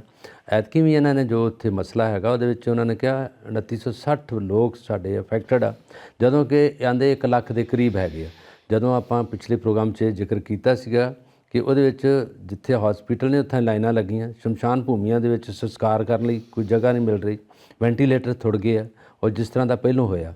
ਔਰ ਉੱਥੇ ਜਿਹੜਾ ਤੁਹਾਨੂੰ ਪਤਾ ਹੈਗਾ ਕਿ ਜਿਹੜਾ ਨਿੰਬੂ ਆ, ਨਿੰਬੂ ਦੀ ਜਿਹੜੀ ਖਰੀਦੋਦਾਰੀ ਆ ਉਹ ਫਿਰ ਉਸੇ ਤਰ੍ਹਾਂ ਹੀ ਉੱਥੇ ਨੌਬਤ ਆ ਗਈ ਆ। ਨਿੰਬੂ ਪੀ ਰਹੇ ਆ ਲੋਕ ਇਮਿਊਨਿਟੀ ਨੂੰ ਦੂਰ ਕਰਨ ਲਈ, ਔਰ ਉਹ ਮਸਲਾ ਫਿਰ ਉਸੇ ਤਰ੍ਹਾਂ ਦਾ ਹੀ ਪੂਰੇ ਦੇਸ਼ 'ਚ ਫੈਲ ਗਿਆ। ਜਿੱਦਾਂ ਇਟਲੀ 'ਚ, ਜਰਮਨ 'ਚ ਬਹੁਤ ਲੋਕ ਅਫੈਕਟਡ ਹੋ ਗਏ ਸੀਗੇ। ਪਰ ਅਜੇ ਰੱਬ ਦੀ ਦਇਆ, ਉਸ ਭਗਵਾਨ ਦੀ ਦਇਆ ਕਿ ਇੰਡੀਆ 'ਚ ਇੰਨੇ ਕੇਸ ਨਹੀਂ ਹੈਗੇ, ਉਹਦੇ 'ਤੇ ਲੋਕਾਂ ਨੇ ਪਹਿਲਾਂ ਕਾਬੂ ਪਾ ਲਿਆ। ਜਿੱਥੇ ਹੈਗਾ ਸਿਹਤ ਵਿਭਾਗ ਪੰਜਾਬ ਦਾ ਵੀ ਅਲਰਟ ਹੋ ਗਿਆ, ਉਹਨਾਂ ਸੂਚਿਤ ਕਰ ਦਿੱਤਾ ਸਾਰੇ ਲੋਕਾਂ ਨੂੰ ਕਿ ਤੁਸੀਂ ਹੁਣ ਇਸ ਤਰੀਕੇ ਨਾਲ ਕਿਸੇ ਮੌਬ ਦੇ ਵਿੱਚ ਨਾ ਜਾਓ, ਭੀੜ 'ਚ ਨਾ ਜਾਓ, ਮਾਸਕ ਬੰਨ੍ਹ ਲਓ ਔਰ ਉਹਦੇ ਨਾਲ ਸੈਨੀਟਾਈਜੇਸ਼ਨ ਕਰਨ ਲਈ ਤੁਸੀਂ ਜਾ ਕੇ ਉਸੇ ਤਰ੍ਹਾਂ ਅਲਰਟ ਰਹੋ। ਉਹਨਾਂ ਨੇ ਕਹਿ ਤਾ ਕਿ ਅਸੀਂ ਪਹਿਲੀ ਵਾਰ ਤੁਹਾਨੂੰ ਕਹਿ ਰਹੇ ਹਾਂ, ਔਰ ਉਹ ਗੱਲ ਮੋਦੀ ਸਾਹਿਬ ਤੱਕ ਵੀ ਪਹੁੰਚ ਗਈ। ਉਹਨਾਂ ਨੇ ਵੀ ਕਹਿ ਤਾ ਕਿ ਤੁਸੀਂ ਅਲਰਟ ਰਹੋ ਜਿੱਦਾਂ ਤੁਸੀਂ ਦੱਸਿਆ। ਪਰ ਹੁਣ ਇਹ ਤਾਂ ਨਹੀਂ ਗਾ ਕਿ ਉਹਨਾਂ ਪਿਛਲੀ ਵਾਰੀ ਤਾਂ ਥਾਲੀ 'ਤੇ ਉਹ ਦੂਜੇ ਕੌਲੀਆਂ ਵਜਾਈਆਂ ਸੀਗੀਆਂ। ਇਹਨਾਂ ਗੱਲਾਂ ਨਾਲ ਵੀ ਤਾਂ ਲੋਕ ਬੜੇ ਖੁਸ਼ ਹੋਏ ਸੀਗੇ। ਹੁਣ ਮੈਨੂੰ ਲੱਗਦਾ ਇਸ ਤਰ੍ਹਾਂ ਦਾ ਕੋਈ ਨਾ ਕੋਈ ਹੋਰ ਅੱਗੇ ਮਾਮਲਾ ਲੈ ਕੇ ਆਉਣਗੇ। ਪਰ ਫਿਰ ਵੀ ਵਾਹਿਗੁਰੂ ਦੀ ਕਿਰਪਾ ਪੰਜਾਬ 'ਤੇ ਵੀ ਅਜੇ ਇਸ ਤਰ੍ਹਾਂ ਦਾ ਕੋਈ ਮਸਲਾ ਨਹੀਂ ਆਇਆ ਜਿਹਦੇ ਵਿੱਚ ਵੇਰੀਐਂਟ ਵਾਲਾ ਸਾਹਮਣੇ ਆ ਜੇ। ਔਰ ਉਹਦੇ ਵਿੱਚ ਜਿਹੜਾ ਅਮਰੀਕਾ ਵਾ ਉਹਨੇ ਫਿਰ ਦੁਬਾਰਾ ਆਲੋਚਨਾ ਉਸੇ ਤਰ੍ਹਾਂ ਕੀਤੀ ਹੈ ਕਿ ਵਰਲਡ ਹੈਲਥ ਆਰਗੇਨਾਈਜੇਸ਼ਨ ਜਿਹੜੀ ਹੈਗੀ ਆ ਉਹ ਮਸਲੇ ਨੂੰ ਦੁਬਾਰਾ ਇੱਥੇ ਲਿਆਵੇ ਕਿ ਇਹਨਾਂ ਦੇ ਅਫੈਕਟਡ ਲੋਕ ਕਿੱਥੇ ਆ। ਦੂਜੇ ਜਹਾਜ਼ ਬੰਦ ਕਰ ਰਹੇ ਆ ਚਾਈਨਾ ਦੇ ਜਿਹੜੇ ਆਵਾਜਾਈ ਸੀ ਬਾਹਰਲੇ ਦੇਸ਼ਾਂ ਨਾਲ ਉਹ ਬੰਦ ਕਰ ਰਹੇ ਆ, ਕਿਉਂਕਿ ਚਾਈਨਾ ਦੇ ਲੋਕ ਹਰ ਦੇਸ਼ 'ਚ ਬੈਠੇ ਆ, ਕਿਉਂਕਿ ਵਪਾਰ ਨਾਲ ਹੈਗਾ। ਇਲੈਕਟ੍ਰੋਨਿਕਸ ਦਾ ਜਿਹੜਾ ਕੰਮ ਹੈਗਾ, ਵਸਤੂਆਂ ਆ ਰਹੀਆਂ ਉਹ ਇਸੇ ਤਰ੍ਹਾਂ ਆ ਰਹੀਆਂ। ਇਸ ਕਰਕੇ ਇਹ ਮਸਲਾ ਇਸ ਵੇਲੇ ਥੋੜ੍ਹੇ ਜਿਹਾ ਗੰਭੀਰਤਾ ਵੱਲ ਨੂੰ ਵੱਧ ਰਿਹਾ ਹੈਗਾ, ਪਰ ਲੋਕ ਵੀ ਥੋੜ੍ਹੇ ਜਿਹਾ ਅਲਰਟ ਹੋ ਜਾਣ। ਤੁਸੀਂ ਉਹ ਗੱਲ ਕੀਤੀ ਨਾ ਤਾਲੀਆਂ ਦੀ, ਥਾਲੀਆਂ ਦੀ, ਪਿਛਲੀ ਵਾਰ ਤਾਂ ਲੋਕ ਡਰਾਮਾ ਹੀ ਲੱਗ ਪਏ, ਢੋਲ ਵਾਲੇ ਬੁਲਾਏ ਹੋਏ ਨੇ, ਕਰੋਨਾ ਗੋ ਗੋ ਗੋ, ਕਰੋਨਾ ਗੋ ਗੋ ਗੋ। ਇਹ ਕੀ ਹੋ ਰਿਹਾ? ਏਦਾਂ ਕਰੋਨਾ ਚਲਾ ਜਾਊਗਾ? ਕਿਤੇ ਮੋਬਾਈਲ ਦੀਆਂ ਬੱਤੀਆਂ ਜਗਾਈਆਂ ਹੋਈਆਂ, ਲਾਈਟਾਂ ਨਾਲ ਮੋਬਾਈਲ ਦੀਆਂ ਨਾਲ ਖੇਡਦੇ ਪਏ। ਅਸੀਂ 100 ਸਾਲ ਪੁਰਾਣੀ ਗੱਲ ਕਰਦੇ, ਫਿਰ ਉੱਥੇ ਆ ਜਾਂਦੇ ਆ ਨਾ ਜਾ ਕੇ, ਕਿ ਸਾਨੂੰ ਇਹ ਨਹੀਂ ਪਤਾ ਵੀ ਇਸ ਵੇਲੇ ਕਿੱਥੋਂ ਤੱਕ ਲੋਕ ਪਹੁੰਚ ਗਏ ਆ। ਲੋਕਾਂ ਨੂੰ ਸਮਝ ਵੀ ਆ ਗਈ ਆ, ਮੈਡੀਕਲੀ ਤੌਰ 'ਤੇ ਲੋਕ ਥੋੜ੍ਹੇ ਸੁਚੇਤ ਆ ਪਹਿਲੋਂ ਨਾਲੋਂ। ਹੁਣ ਅੱਗੇ ਤਾਂ ਜਿਹੜਾ ਮੂੰਹ ਬੰਨ੍ਹ ਕੇ ਜਾਂ ਮਾਸਕ ਪਾ ਕੇ ਜਾਂਦੇ ਸੀਗੇ ਉਹ ਵੀ ਬੰਦ ਕਰ ਦਿੱਤਾ ਸੀ ਲੋਕਾਂ ਨੇ, ਕਿਉਂਕਿ ਥੋੜ੍ਹੀ ਜਿਹੀ ਸ਼ਾਂਤੀ ਹੋ ਗਈ। ਪਰ ਫਿਰ ਵੀ ਬੱਚਿਆਂ ਦੀ ਪੜ੍ਹਾਈ ਲਾਸ ਹੋ ਗਈ, ਜਿਹੜੀ ਸਾਡਾ ਬਿਜ਼ਨਸ ਆ ਉੱਥੇ ਦਾ ਉੱਥੇ ਹੀ ਖਤਮ ਹੋ ਗਿਆ। ਬਿਜ਼ਨਸ ਬਹੁਤ, ਪੇਮੈਂਟਸ ਬਹੁਤ ਅਟਕ ਗਈਆਂ, ਸਭ ਕੁਝ ਅਟਕ ਗਿਆ, ਖੇਤੀਬਾੜੀ ਰੁਕ ਗਈ, ਬੜਾ ਕੁਝ ਹੋ ਗਿਆ। ਕੀ ਨਹੀਂ ਰੁਕਿਆ, ਸਭ ਕੁਝ ਰੁਕ ਗਿਆ। ਹੁਣ ਮੁੜ ਤੋਂ ਜੇ ਕਰੋਨਾ ਲੋਕਡਾਊਨ ਹੋ ਗਿਆ ਤੇ ਬਹੁਤ ਬੁਰਾ ਹਾਲ ਹੈ। ਔਰ ਕਈ ਲੋਕ ਤੇ ਇੰਨੇ ਛਿੱਤੇ ਪਏ ਹੋਏ ਨੇ ਨਾ, ਇੰਨੇ ਤੰਗ ਆਏ ਹੋਏ ਨੇ, ਕਹਿੰਦੇ ਕੋਈ ਲੋੜ ਨਹੀਂ ਲੋਕਡਾਊਨ ਦੀ, ਕੋਈ ਲੋੜ ਨਹੀਂ ਬੰਦ ਕਰਨ ਦੀ, ਮਰਦੇ ਆ ਤਾਂ ਮਰ ਜਾਈਏ, ਕਮ ਸੇ ਕਮ ਭੁੱਖੇ ਮਰਨ ਨਾਲੋਂ ਤੇ ਵਧੀਆ ਕੰਮ ਕਰਦੇ ਕਰਦੇ ਮਰਾਂਗੇ। ਨਹੀਂ, ਚਾਈਨਾ 'ਚ ਰੌਲਾ ਪਿਆ ਗਿਆ, ਬਿਲਕੁਲ। ਪਰਿਵਾਰਾਂ ਨੂੰ ਰੋਟੀ ਕਿੱਥੋਂ ਖਵਾਉਣੀ ਹੈ? ਘਰ ਥੋੜਾ ਬਹਿ ਜਾਣਾ। ਜਿਹੜੇ ਧਨਾੜ ਨੇ ਜਿਨ੍ਹਾਂ ਨੇ ਬਹੁਤ ਕਮਾਈਆਂ ਕੀਤੀਆਂ ਹੋਈਆਂ, ਸੱਤਾਂ ਪੁਸ਼ਤਾਂ ਜੋਗਾ ਜੋੜਿਆ ਹੋਇਆ, ਉਹ ਤਾਂ ਭਾਵੇਂ 1 ਸਾਲ ਬੈਠੇ ਰਹਿਣ, ਉਹਨਾਂ ਨੂੰ ਤਾਂ ਕੋਈ ਕਮੀ ਨਹੀਂ। ਪਰ ਬਾਕੀ ਆਮ ਬੰਦੇ ਕਿੱਥੇ ਜਾਣ? ਜਿਹਨਾਂ ਨੇ ਰੋਜ਼ ਖੂਹ ਖੱਟਣਾ ਤੇ ਰੋਜ਼ ਪਾਣੀ ਪੀਣਾ, ਕਿੱਥੇ ਜਾਣਗੇ? ਉਹ ਤਾਂ ਕੰਮ ਜਿਹਨੇ ਦਿਹਾੜੀ ਕਰਕੇ ਰੋਜ਼ ਰੋਟੀ ਖਾਣੀ, ਦੂਜੇ ਉਹਨੇ ਕਿ ਮਹੀਨੇ ਦਾ ਰਾਸ਼ਨ ਰੱਖਿਆ, ਉਹਦੇ ਕੋਲ ਡੇ ਬਾਈ ਡੇ ਜੋ ਕੁਛ ਉਹਨੇ ਵਟਿਆ ਉਹੀ ਖੱਟਿਆ। ਬਿਲਕੁਲ ਸਹੀ ਗੱਲ ਹੈ। ਹੁਣ ਦੇਖੋ ਨਾ ਸੋਸ਼ਲ ਮੀਡੀਆ ਦੇ ਉੱਤੇ ਬਈ ਇਹ ਟਾਈਮ ਬਹੁਤ ਵਧੀਆ ਰਿਹਾ, ਅਸੀਂ ਆਪਣੇ ਆਪ ਨੂੰ ਜਾਣਦੇ ਹਾਂ, ਅਸੀਂ ਆਪਣੇ ਆਪ ਨੂੰ ਕੋਖਿਆ, ਕਿਤਾਬਾਂ ਪੜ੍ਹੀਆਂ, ਕਈ ਟੀਵੀ ਸ਼ੋਜ਼ ਦੇਖੇ। ਅਰੇ ਯਾਰ, ਤੁਸੀਂ ਖਾਂਦੇ ਪੀਂਦੇ ਹੋ, ਸਰਦੇ ਪੁੱਜੇ ਕਰਦੇ ਹੋ, ਤੁਹਾਡੇ ਕੋਲ ਪੈਸਾ ਹੈਗਾ, ਤੁਸੀਂ ਬਹਿ ਕੇ ਭਾਵੇਂ ਸਾਲ ਬੈਠੇ ਰਹੋ, ਭੁੱਖੀ ਜਾਓ ਆਪਣੇ ਆਪ ਨੂੰ ਜਿੰਨਾ ਭੁੱਖਣਾ ਹੈ। ਉਹ ਜਿਹੜੇ ਬੰਦੇ ਨੇ ਦਿਹਾੜੀ ਕਰਨੀ ਹੈ, ਜਿਹਨੂੰ ਸਵੇਰ ਦੀ ਰੋਟੀ ਦਾ, ਖਾਦੀ ਤੇ ਸ਼ਾਮ ਦੀ ਰੋਟੀ ਦਾ ਪਤਾ ਨਹੀਂ, ਉਹਨੇ ਕਿਹੜਾ ਘੋਖਣਾ ਆਪਣੇ ਆਪ ਨੂੰ? ਉਹ ਤਾਂ ਰੋਊਗਾ ਵਿਚਾਰਾ, ਮੈਂ ਜਾਵਾਂ ਕਿੱਥੇ ਜਾਵਾਂ, ਕਿਉਂਕਿ ਸਰਕਾਰ ਵੱਲੋਂ ਤਾਂ ਕੋਈ ਫੈਸਿਲਿਟੀਆਂ ਹੈ ਨਹੀਂ, ਕਿਤੇ ਕੁਝ ਨਹੀਂ। ਕਿਤੇ ਤੁਸੀਂ ਦੇਖਿਆ ਹੀ ਲੋਕੀ ਤੁਰ ਤੁਰ ਕੇ ਪਤਾ ਨਹੀਂ ਕਿੱਥੇ ਪਹੁੰਚੇ, ਅੱਧੇ ਰਾਹ 'ਚ ਹੀ ਮਰ ਖੱਪ ਗਏ ਕਈ ਤਾਂ। ਜਿਹੜੇ ਮਾਈਗ੍ਰੇਟਰੀ ਲੇਬਰ ਗਈ ਵਿਚਾਰੀ, ਉਹ ਕੋਈ ਟਰੈਕ ਤੇ ਆ ਕੇ ਮਰ ਗਏ ਰਾਤ ਨੂੰ, ਜਿੱਥੇ ਰੋਟੀ ਨਹੀਂ ਮਿਲੀ ਉੱਥੇ ਭੁੱਖੇ ਮਰ ਗਏ, ਕੋਈ ਸਰਦੀ ਨਾਲ ਮਰ ਗਏ, ਬੜੇ ਲੋਕ ਇਸ ਤਰ੍ਹਾਂ ਮਰੇ। ਡਿਲੀਵਰੀਆਂ ਹੋ ਗਈਆਂ ਰਸਤਿਆਂ 'ਚ, ਕਈ ਬੱਚੇ ਪੈਦਾ ਹੋ ਗਏ। ਸਰਕਾਰ ਵੱਲੋਂ ਕੋਈ ਰੋਟੀ ਪਾਣੀ ਨਹੀਂ, ਕੁਝ ਨਹੀਂ। ਕਿਤੇ ਖੜੀਆਂ ਨੇ ਤੇ ਸਿੱਖ ਸੰਗਤਾਂ ਖੜੀਆਂ ਨੇ, ਗੁਰਦੁਆਰਾ ਸਾਹਿਬ ਖੜੇ ਨੇ, ਆ ਕਈ ਇਦਾਂ ਦੇ ਵੱਡੇ ਸੰਸਥਾਵਾਂ ਹੈਗੀਆਂ ਨੇ, ਵੱਡੇ ਧਾਰਮਿਕ ਸੰਸਥਾਵਾਂ ਹੈਗੀਆਂ ਨੇ ਜਿਨ੍ਹਾਂ ਕੋਲ ਕਰੋੜਾਂ ਰੁਪਏ ਪਏ ਹੋਏ ਨੇ, ਕਿਸੇ ਨੇ ਧੇਲਾ ਨਹੀਂ ਖਰਚਿਆ, ਧੇਲਾ ਨਹੀਂ ਕੱਢਿਆ ਬਾਹਰ, ਕਰੋੜਾਂ ਰੁਪਏ ਸਾਂਭ ਕੇ ਬੈਠੇ ਨੇ। ਉਹ ਕਿੱਥੋਂ ਆਇਆ? ਜਨਤਾ ਦਾ ਹੀ ਪੈਸਾ, ਜਿਹੜੇ ਉੱਥੇ ਆਉਂਦੇ ਨੇ, ਚੜਾਵਾ ਚੜਾਉਂਦੇ ਨੇ, ਮੱਥੇ ਟੇਕਦੇ ਨੇ। ਪੰਜਾਬ 'ਚ ਵੀ ਧਾਰਮਿਕ ਸੰਸਥਾ ਇਦਾਂ ਦੀਆਂ ਹੈਗੀਆਂ ਜਿਨ੍ਹਾਂ ਨੇ ਵੱਡੀਆਂ ਸ਼੍ਰੋਮਣੀ ਜਿਹੜੀਆਂ ਸੰਸਥਾਵਾਂ ਨੇ, ਉਹਨਾਂ ਵੀ ਇਹਦੇ ਵਿੱਚ ਉਹਨਾਂ ਬਹੁਤਾ ਯੋਗਦਾਨ ਨਹੀਂ ਕੀਤਾ। ਜਿਹੜੇ ਲੋਕ ਆਮ ਸੰਸਥਾਵਾਂ ਜ਼ਿਆਦੀਆਂ ਕਰ ਗਈਆਂ, ਜਦੋਂ ਯੂਕਰੇਨ ਰਸ਼ੀਆ 'ਚ ਲੋਕ ਸਿੱਖਾਂ ਨੇ ਜੋ ਉੱਥੇ ਲੰਗਰ ਲਾਤੇ ਆ, ਉੱਥੇ ਕੱਪੜੇ ਮੁਹੱਈਆ ਕਰ ਦਿੱਤੇ ਆ, ਉੱਥੇ ਰਹਿਣ ਲਈ ਜਗ੍ਹਾ ਬਣਾ ਦਿੱਤੀ ਆ, ਬੜਾ ਕੁਛ ਹੈਗਾ। ਇਹ ਬਲਦੀ ਤੇ ਜਾ ਕੇ ਕੰਮ ਕਰਦੇ, ਜਿੱਥੇ ਅੱਗ ਬਲਦੀ ਵੀ ਉੱਥੇ ਜਾ ਕੇ ਕੱਢ ਲਿਆਉਂਦੇ ਲੋਕਾਂ ਨੂੰ। ਇਹ ਹੈਗਾ ਪੰਜਾਬੀਆਂ ਦਾ ਕੰਮ। ਸਿੰਪਲ ਗੱਲ ਇਹ ਹੈ ਨਾ ਕਿ ਸਾਨੂੰ ਤਾਂ ਗੁਰੂ ਸਾਹਿਬਾਨ ਦੀਆਂ ਸਿੱਖਿਆਵਾਂ ਨੇ, ਕਿ ਹਰ ਥਾਂ ਤੇ ਜਾ ਕੇ ਖੜੇ ਹੋ ਜਾਓ ਜ਼ਰੂਰ। ਔਰ ਮੋਸਟ ਆਫ ਦਾ ਟਾਈਮ ਤੁਸੀਂ ਇਹੀ ਦੇਖੋਗੇ ਕਿ ਗੁਰਦੁਆਰਾ ਸਾਹਿਬ ਵੱਲੋਂ ਜਾਂ ਸਿੱਖ ਸੰਗਤਾਂ ਵੱਲੋਂ ਹੀ ਜ਼ਿਆਦਾਤਰ ਹੁੰਦਾ। ਹਾਂ, ਦੂਸਰੀਆਂ ਸੰਗਤਾਂ ਵੀ ਆਉਂਦੀਆਂ ਨੇ, ਪਰ ਜ਼ਿਆਦਾਤਰ ਸਿੱਖ ਕਮਿਊਨਿਟੀ ਵੱਲੋਂ ਹੀ ਜ਼ਿਆਦਾ ਕੁਝ ਹੁੰਦਾ ਕਿ ਅਸੀਂ ਹਮੇਸ਼ਾ ਦੇਖਦੇ ਹਾਂ, ਹਰ ਥਾਂ ਤੇ ਦੇਖਦੇ ਹਾਂ।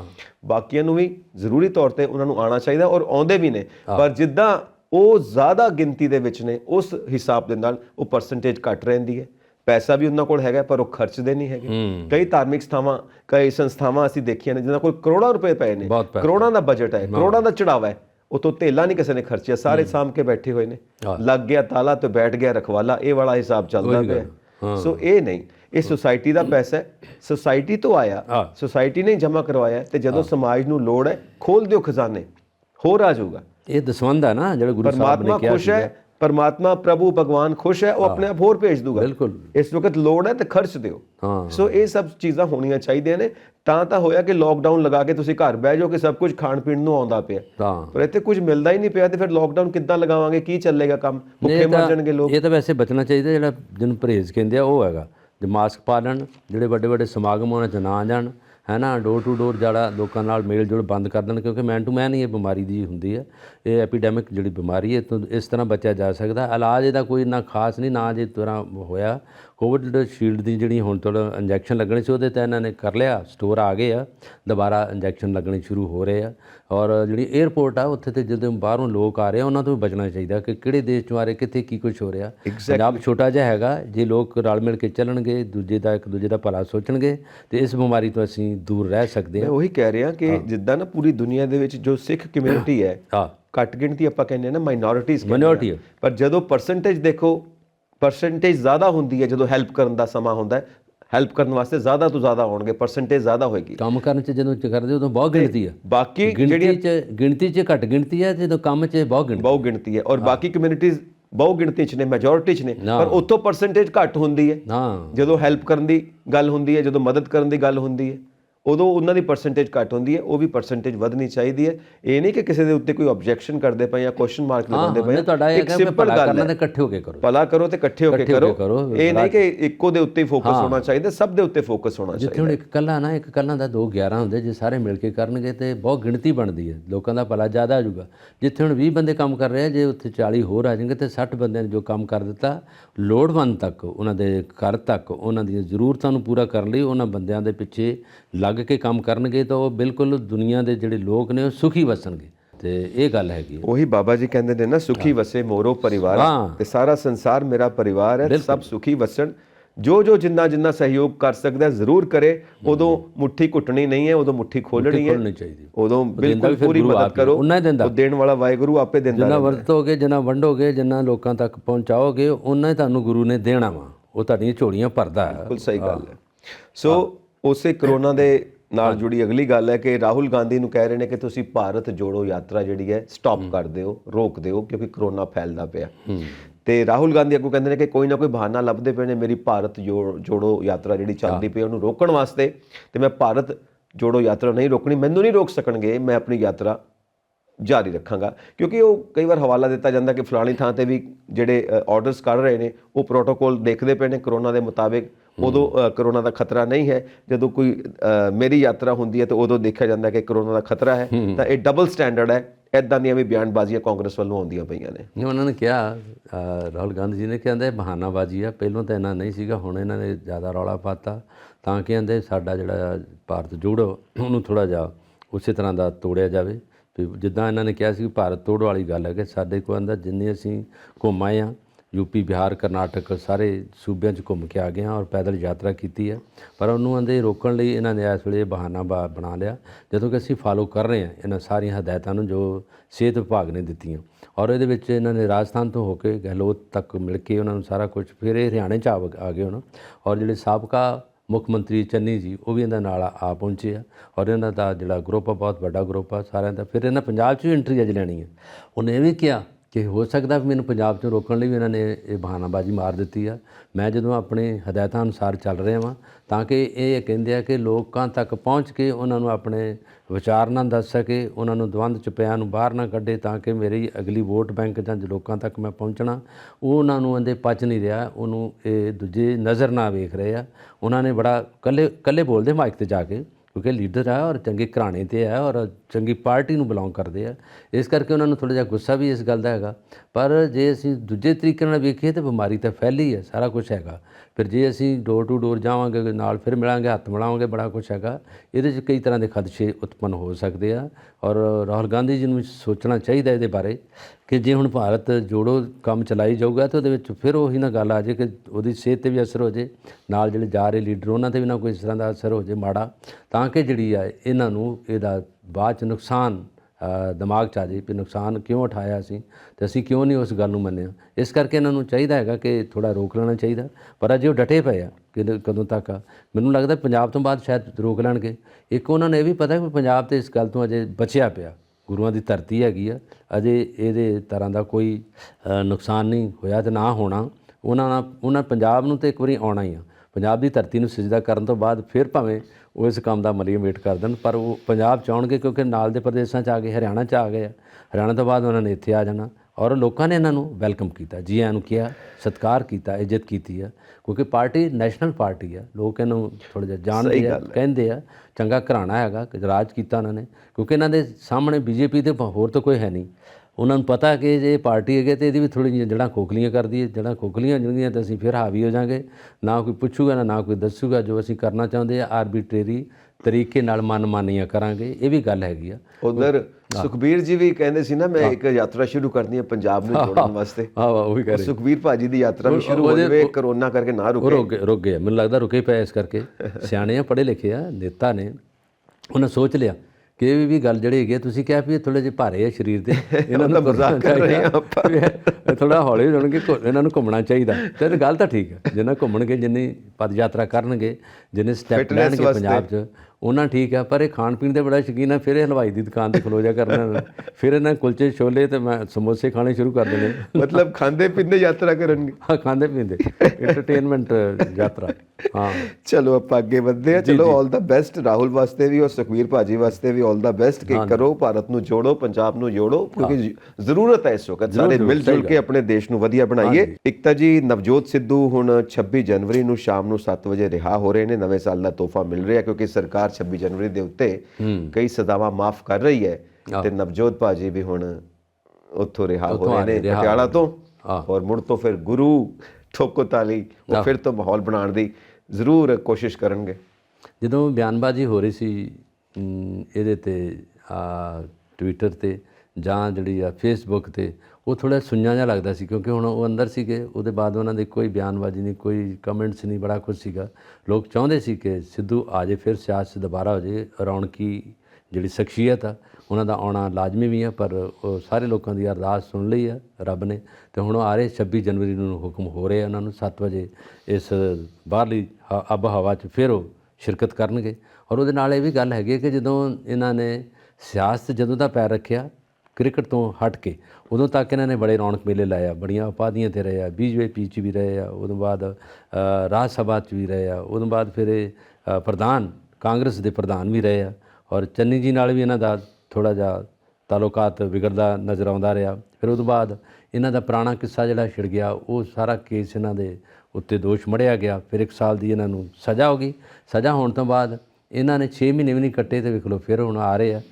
ਪਰ ਅਸਲ ਗੱਲ ਜਿੱਥੇ ਆ ਕੇ ਟੁੱਕਦੀ ਆ, ਜੁਡੀਸ਼ਰੀ ਜਾਂ ਜਿਹੜੀਆਂ ਸਾਰੀਆਂ ਨੇ VVIP ਜਿਹੜੀਆਂ ਉਹਨਾਂ ਨੂੰ ਟਰੀਟਮੈਂਟ ਉਹੀ ਮਿਲਦੀ ਹੈ ਜੇਲ੍ਹਾਂ ਦੇ ਅੰਦਰ ਵੀ ਔਰ ਜੇਲ੍ਹਾਂ ਤੋਂ ਬਾਹਰ ਵੀ, ਅਤੇ ਜੋ ਚਾਹੁੰਦੇ ਉਹੀ ਕਰਦੇ ਹੈਗੇ ਆ।